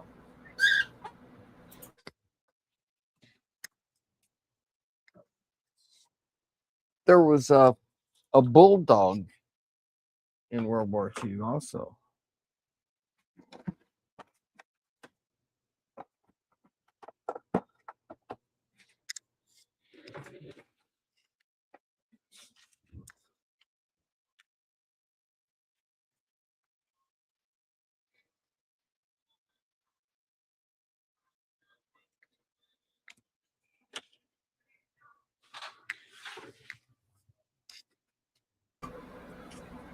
I really should have went back and reprinted all these pins slightly smaller so I wouldn't have to sand them, but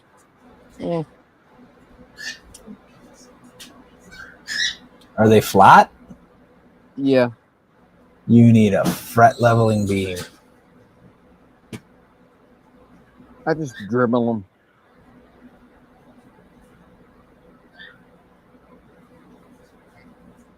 I do want to get one of those fret leveling beams, though. That does look kind of handy.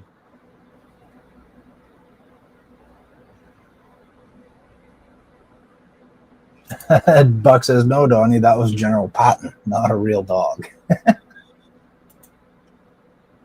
Him too. Tommy says the Marines had a horse that they made sergeant. A horse is a horse, of course, of course. Eric says, don't forget Colonel Sanders, the fried chicken. Oh my God. That's right. They had a chicken as a colonel.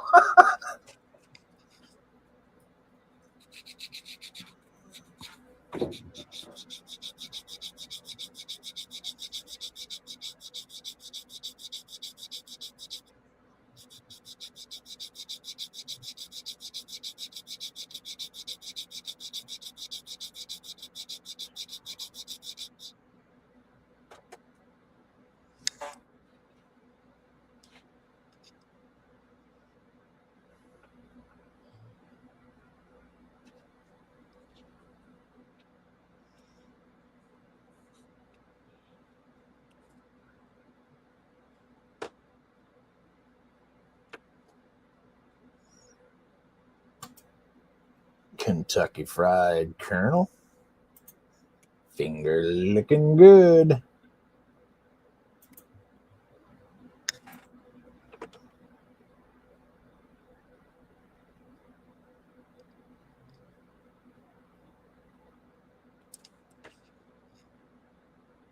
These little pins are a pain in the butt.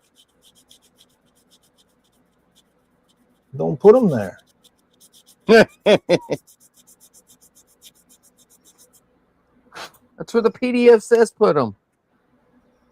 Buck says, almost forgot. Lick that smash button.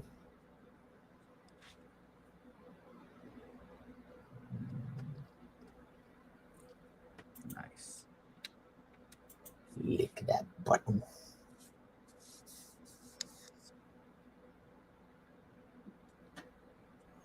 Where did I put my piece of wire to pull the other wires through with? Jody, did you steal my wire? Yeah. Here you go. Thank you. You're welcome. I was hiding it on you.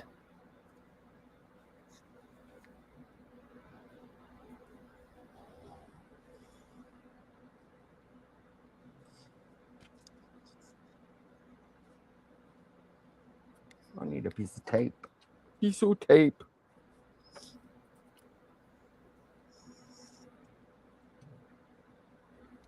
Once these rings are done, the rest of the ship will go together quick.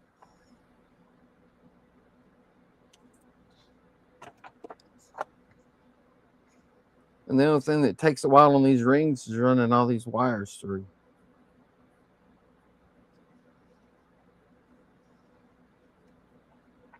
Yeah, it must be kind of difficult to get them through those little holes too, eh? Yeah, that's why I'm taping them to this one piece of wire. It's like a twisted wire. Like it looks like a cable, but tiny. Stiffer piece, yeah. Yeah. Feed that through and then use it to pull the wires through.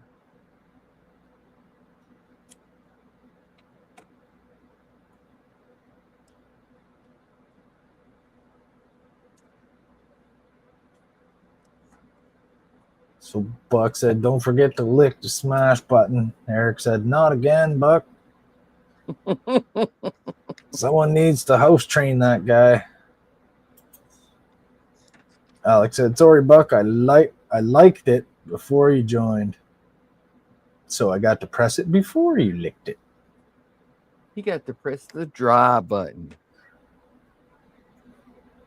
Andrew says, and the rest of it should go quick. Yeah, famous last words, Donnie.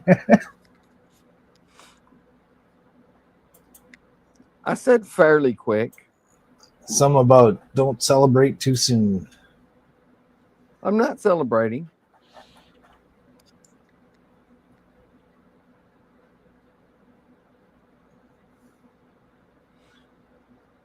Sounds like Andrew may have used those words before and it didn't work out that way. That's what I'm hearing.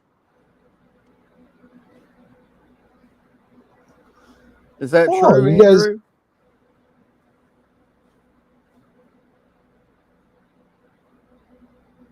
I may have to trim that down a little bit.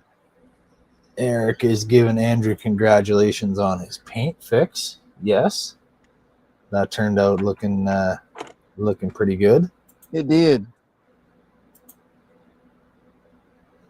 And I'm sure once he's done with it, it's going to be perfect. So here's a fun one. This is a really fun fact. I'll be honest, after watching Andrew replicate the complicated Aztec pattern on the Enterprise, with little pieces of blue tape that he cut individually. Yeah, I'm not surprised by any of Andrew's painting work now. Yeah, same here. That was actually the first video series of Andrew's that I saw back years ago. I think I started watching around the same time as that, maybe before that. I remember when I first started seeing Andrew, I was seeing the E. Yeah. That was his first video series that I watched, was him doing the E, and I was sitting there watching him make all those paint masks like, holy crap. He says, thanks. So nice to get through those paint issues. Yeah. I'm glad you got through that. Right. It always sucks when you spend that much time painting something and then something goes wrong.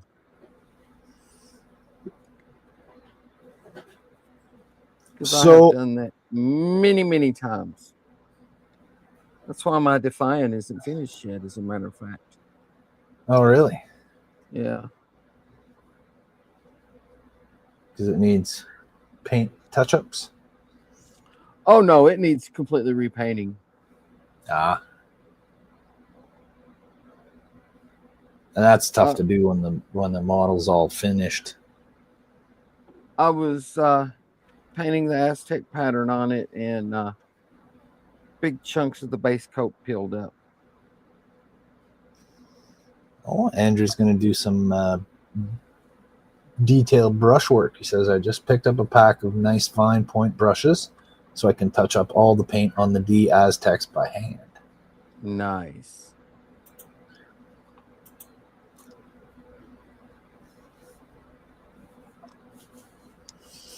So, do you guys know who Alfred P. Southwick is?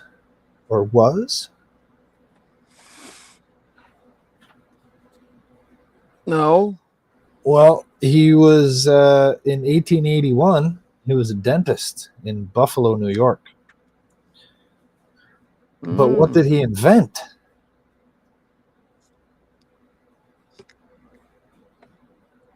False teeth? No.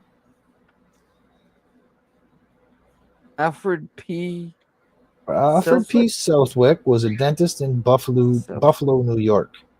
Witnessed a freak accident one day, and they got an idea, and they invented something that's still used today. I have no idea. Eric says, that's dedication, Andrew. Andrew says, as for the one that I just fixed, the base coat on is now going to sit through the Christmas, and I'll start laying down the Aztecs next weekend. Excellent. Yeah, give that base coat time to fully cure. So Eric says laughing gas for what did Alfred P. Southwick, a dentist from Buffalo, invent?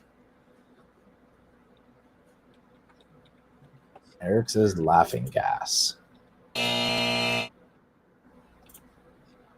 I'm sorry, that's incorrect.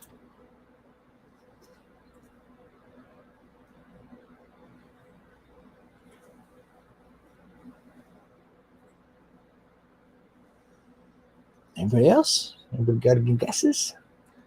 You Googling Alfred P. Southwick? I have no idea. I'll give you a clue. Was it a dentist? It doesn't have anything to do. It has nothing to do with the dentistry. Nothing to do with dentistry. I don't know. You got a better clue? He found a side hustle. Got a better clue? Let me see. Alfred E. Newman? No, Alfred P. Southwick. Not Alfred. I remember Alfred E. Newman. Yeah. He did not invent this thing, but Southwick did. Let's see. He successfully worked with the New York governor and state legislators, along with 20 other states, getting laws passed mandating the use of this device. Electric chair? Buck stepped away. What's the question? Buck, the question is, in 1881, what did a dentist from Buffalo named Alfred P. Southwick invent? Electric chair? That's right, but Keith had it up there right before you said it. Yeah, invented the electric chair. He said he witnessed a freak accident where an intoxicated man was electrocuted by touching a live generator terminal. It sparked an idea of how electrocution might be a quicker, more humane method of capital punishment compared to more grisly methods like the guillotine or hanging. So, yeah, he successfully worked with the New York governor, state legislators, and 20 other states, getting laws passed mandating electrical execution. That idiot just fried himself. We can use that. Yeah.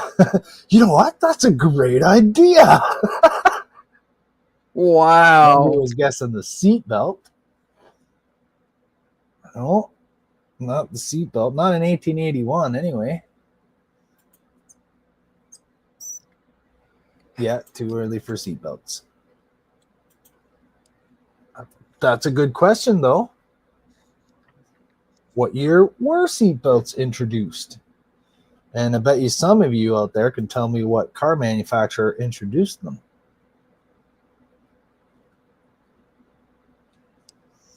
Buck says he invented the electric seatbelt. Yeah, sure did.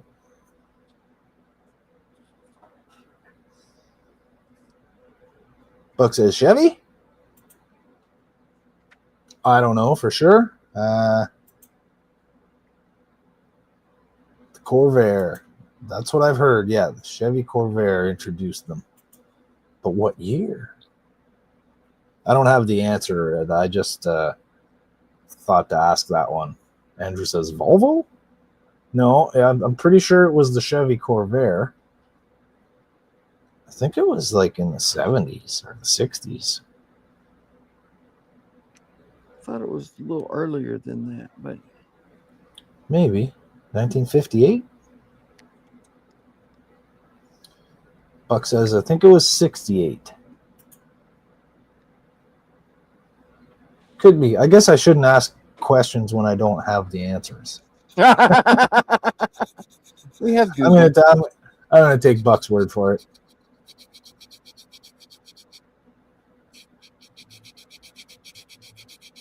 I would look it up, but I'm Sandy. Okay. Swedish people don't know what ranch flavor is. So what do they call Doritos in Sweden? Oh, you mean the Cool Ranch Doritos? Yeah, what do they call Cool Ranch Doritos in Sweden? Because they don't have ranch dressing or they don't have a name for the flavor.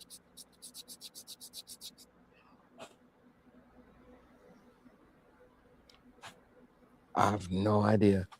Cool Ritos? No. Andrew says, I was wondering how you were putting those pieces together since they were just butt joints, but now I see that you're using those biscuits. Yeah, he's got some little pins. Yeah.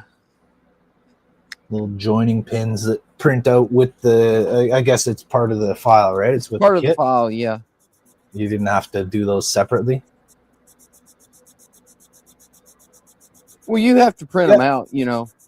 Yeah, but you didn't have to like come up with that and do them separately. It's already with it. Yeah. Gotcha. You just got to print them out just like you print all the rest of the parts. So Buck says, Google says Andrew was right. 1959. Excuse me, I had a hiccup there. Eric says, my dad has a 64 Corvair convertible. It's a fun drive. Nice. Volvo invented the 3-point seatbelt in 1959, Keith says. And Andrew does have a good point against Volvo because they tend to be the forefront of safety, which is true. Well, evidently they weren't in 1958. And Buck says, you got some gravy for them biscuits there, Donnie? I do. I just put the gravy on it. Some gravy for these biscuits. So, you guys know what they call Cool Ranch in Sweden? It's not gravy biscuits. Cool Farm. No. I'll give you a hint. It's cool something. It is cool, but it's not ranch. Well, considering they don't have a word for ranch, I would assume not.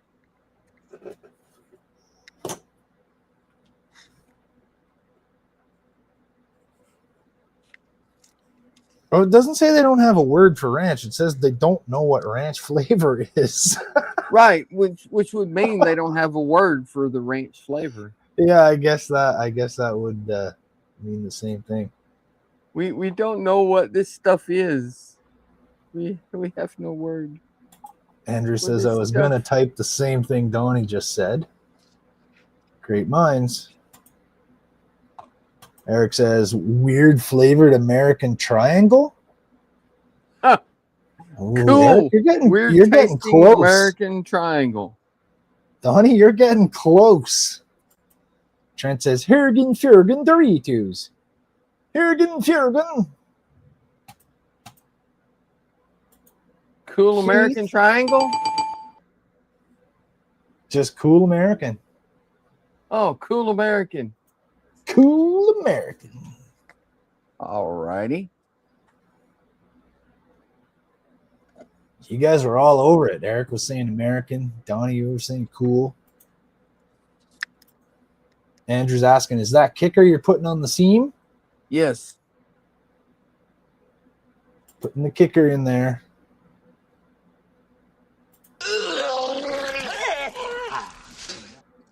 Exactly. It does smell weird, but it doesn't affect me the way it does Todd. So Andrew says the off-brand Doritos in Sweden are called the Fawns. Cool American. Oh, Andrew, that's a good one. Oh, that is a good one. Hey. Oh, yeah. Oh, wrong one. I was trying to do the applause, but whatever. Oh, yeah, that was a good joke. Eric says, Donnie, never a kicker in the seam. Never a kicker anywhere. Especially not in the seam. You want to split apart. Oh, cats have their own film festival. Well, that's an interesting one. I'm not going to ask a question about that. Who has a film festival? Cats. Cats. Mm-hmm. An international film festival featuring a 75-minute compilation of short feline flicks. The festival has been seen in hundreds of theaters worldwide. 75 minutes of cats knocking things off of stuff?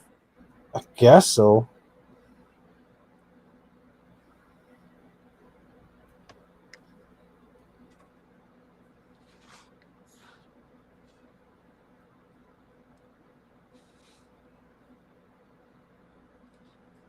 You know, Andrew, since you brought that up, I can show you how I'm going to do the seam work on this seam right here. All right. Because it's almost 10 o'clock. I'm not going to have time to finish it anyway.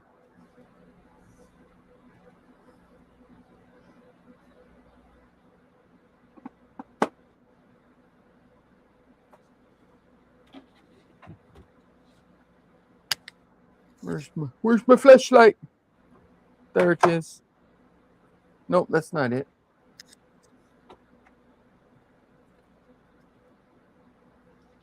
All right, we got time for one last one here. This one should be easy. What animal is 30 times more likely to get struck by lightning than humans? Buck says, hey, Tid. Eric says, hey, Todd. A giraffe. Because he's tall. I don't know. Yeah, man. You're kidding. No, it's giraffe. Is believed to happen because lightning tends to strike tall objects, especially in open areas where the giraffes tend to hang out. There isn't much shelter. Oh, yeah, there was a study done in the African Journal of Ecology. Yeah, I was just bullshitting. I know you were not. Okay, it's the logical answer.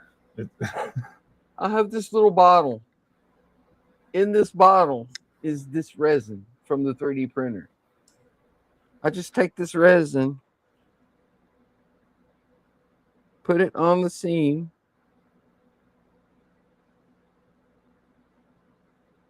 like that.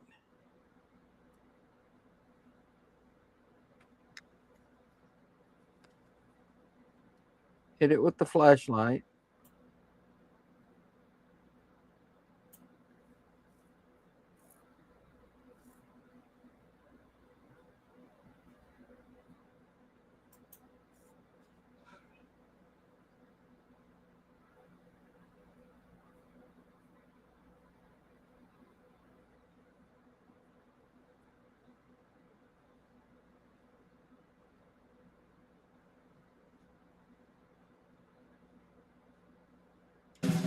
Sorry, I was counting. That's why I wasn't talking. Get it nice and dried. And then just take sandpaper and sand it down. And it completely eradicates the seam. Find my little sanding stick. Come here, sanding stick. Quit misbehaving. Yeah, you're not even going to see that, eh? That's what's cool about that being the same material that it's printed with. Yeah. So yeah, everybody else had the same answer. Giraffe. Buck said Bill Corbett, astronaut. Astronaut. Said, did Donnie just say, where's my flashlight? With a puke emoji. Yeah. Keith's taking off. Good night, all. Good night, Keith. Have a good one, Keith. Great evening, buddy. We'll see you tomorrow night.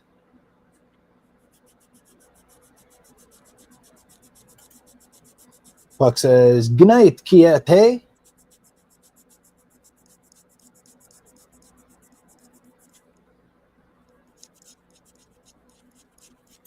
Trent says, good night, Keith.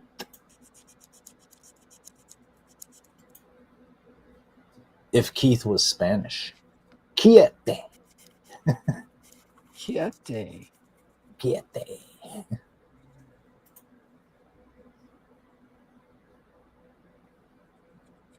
I'm not going to sand this whole seam down tonight, but I'll get enough you can see it. How good it works. Yeah, well, that gives us an idea of what you're doing there. Yeah, that's like disappearing.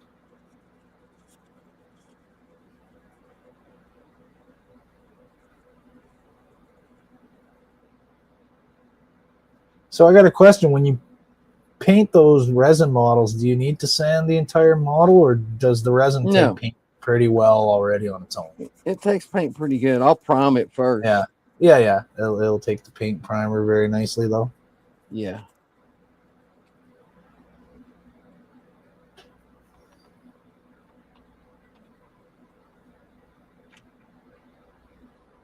Yeah, so the spot where you sand it down, you can't even see it.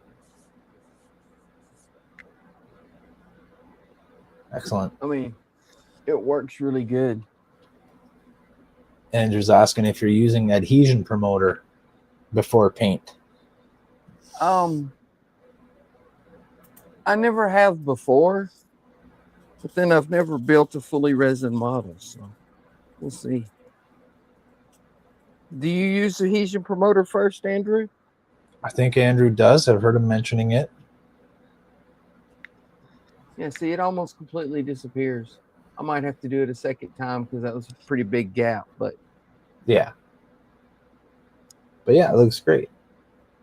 But you can see, compared to the gap that was there. Yeah. Like that. And then it looks like that. Andrew says, yes, he does use adhesion promoter. Do you use it on the resin? Do you use plastic adhesion promoter on resin?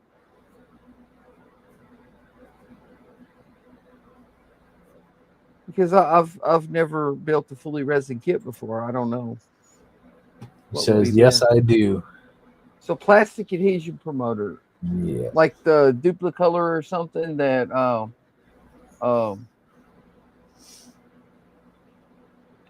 what's his name? And I missed putting his previous comment on screen here. Let me just there we go. It says, yes, I do.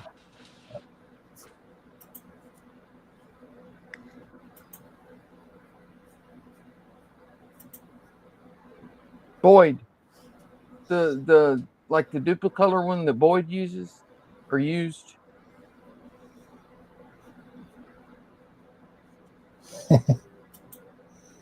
Eric says Jody's now got me looking at guitars.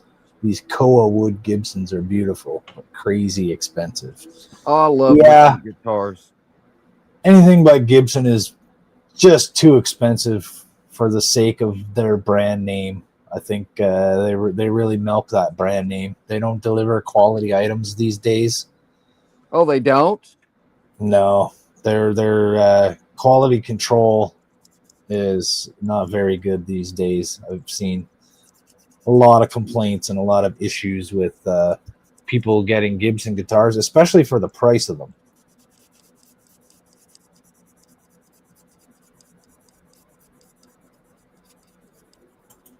Andrew says, yes, Duplicolor adhesion promoter. It's meant for automotive. Yeah. Yeah, that's what Boyd used to use. I just didn't know if it would work on resin. I know resin is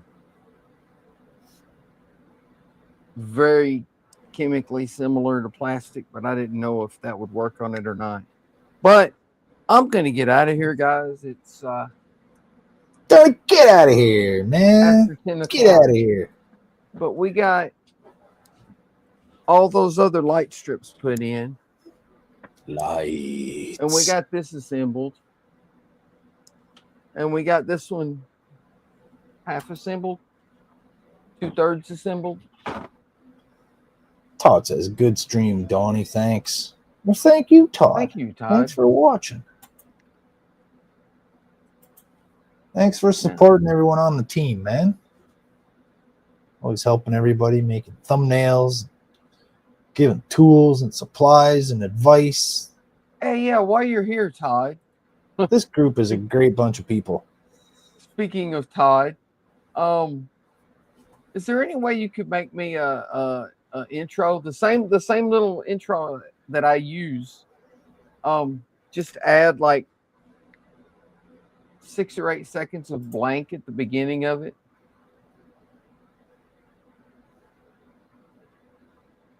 Todd says, "Oh shit, what'd I do?" Because it's only 8 seconds long as it is. It's hard to hit the intro, go live, and time it correctly. 10 seconds then, that would work. Thank you, Todd. So Andrew sent you a photo of the stuff he uses in Discord, Donnie. All right, thank you, Andrew. Buck says, great show. Trent, Eric say, great show, great stream. Oh, yeah, the Duplicolor. Yeah, that's what Boyd used. I got to get me some of that then. That would probably be a good idea on this solid resin ship. Thank you, Andrew. Todd's got your back too. Todd says, I usually put 10 seconds lead in for live, a 10-second lead in for live streams. Give yourself time to go live. Yeah, that would help a lot. But I'm going to get out of here, guys. Let's see. Tomorrow night we got Keith at 7 Eastern working on his Goonies, Lego Goonies set. That thing is cool too. Yeah. And Buck working on, I think, his not Lego Disney Castle, unless he's going to go back to the not Lego, not Hogwarts Castle, because he got his parts that were missing in. One or the other, anyway. That'll be at 9 Eastern.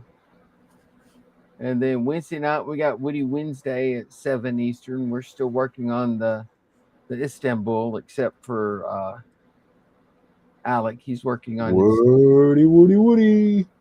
Yeah, he's working on his boats. And then Thursday night at 8 will be Jordan. I don't know if he's working on the car or what this week. Jordan's not streaming Thursday night. He's not streaming Thursday night? No, because it's Christmas.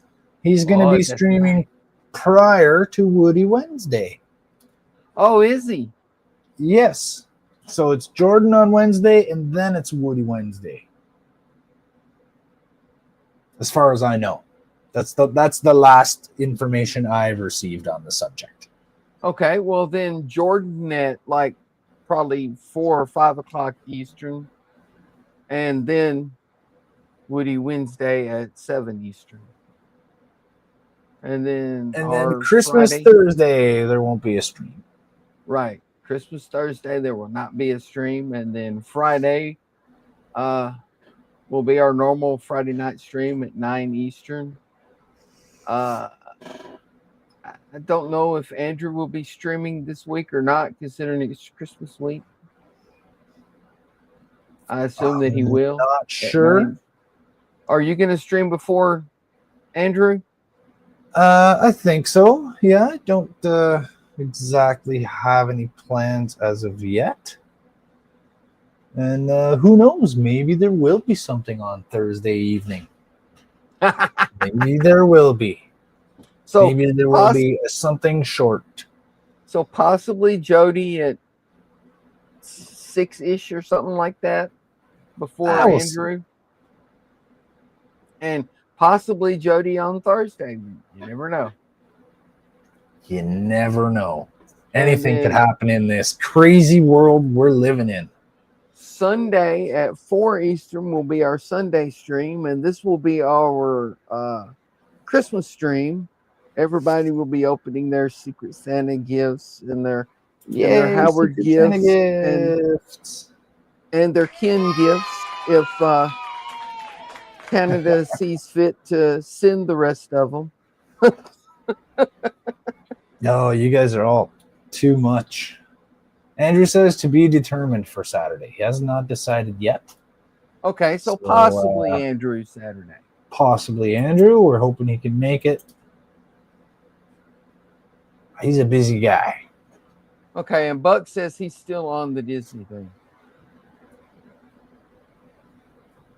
And yeah, Andrew, you're right. It probably would have saved me some trouble with the Defiant too, the adhesion promoter.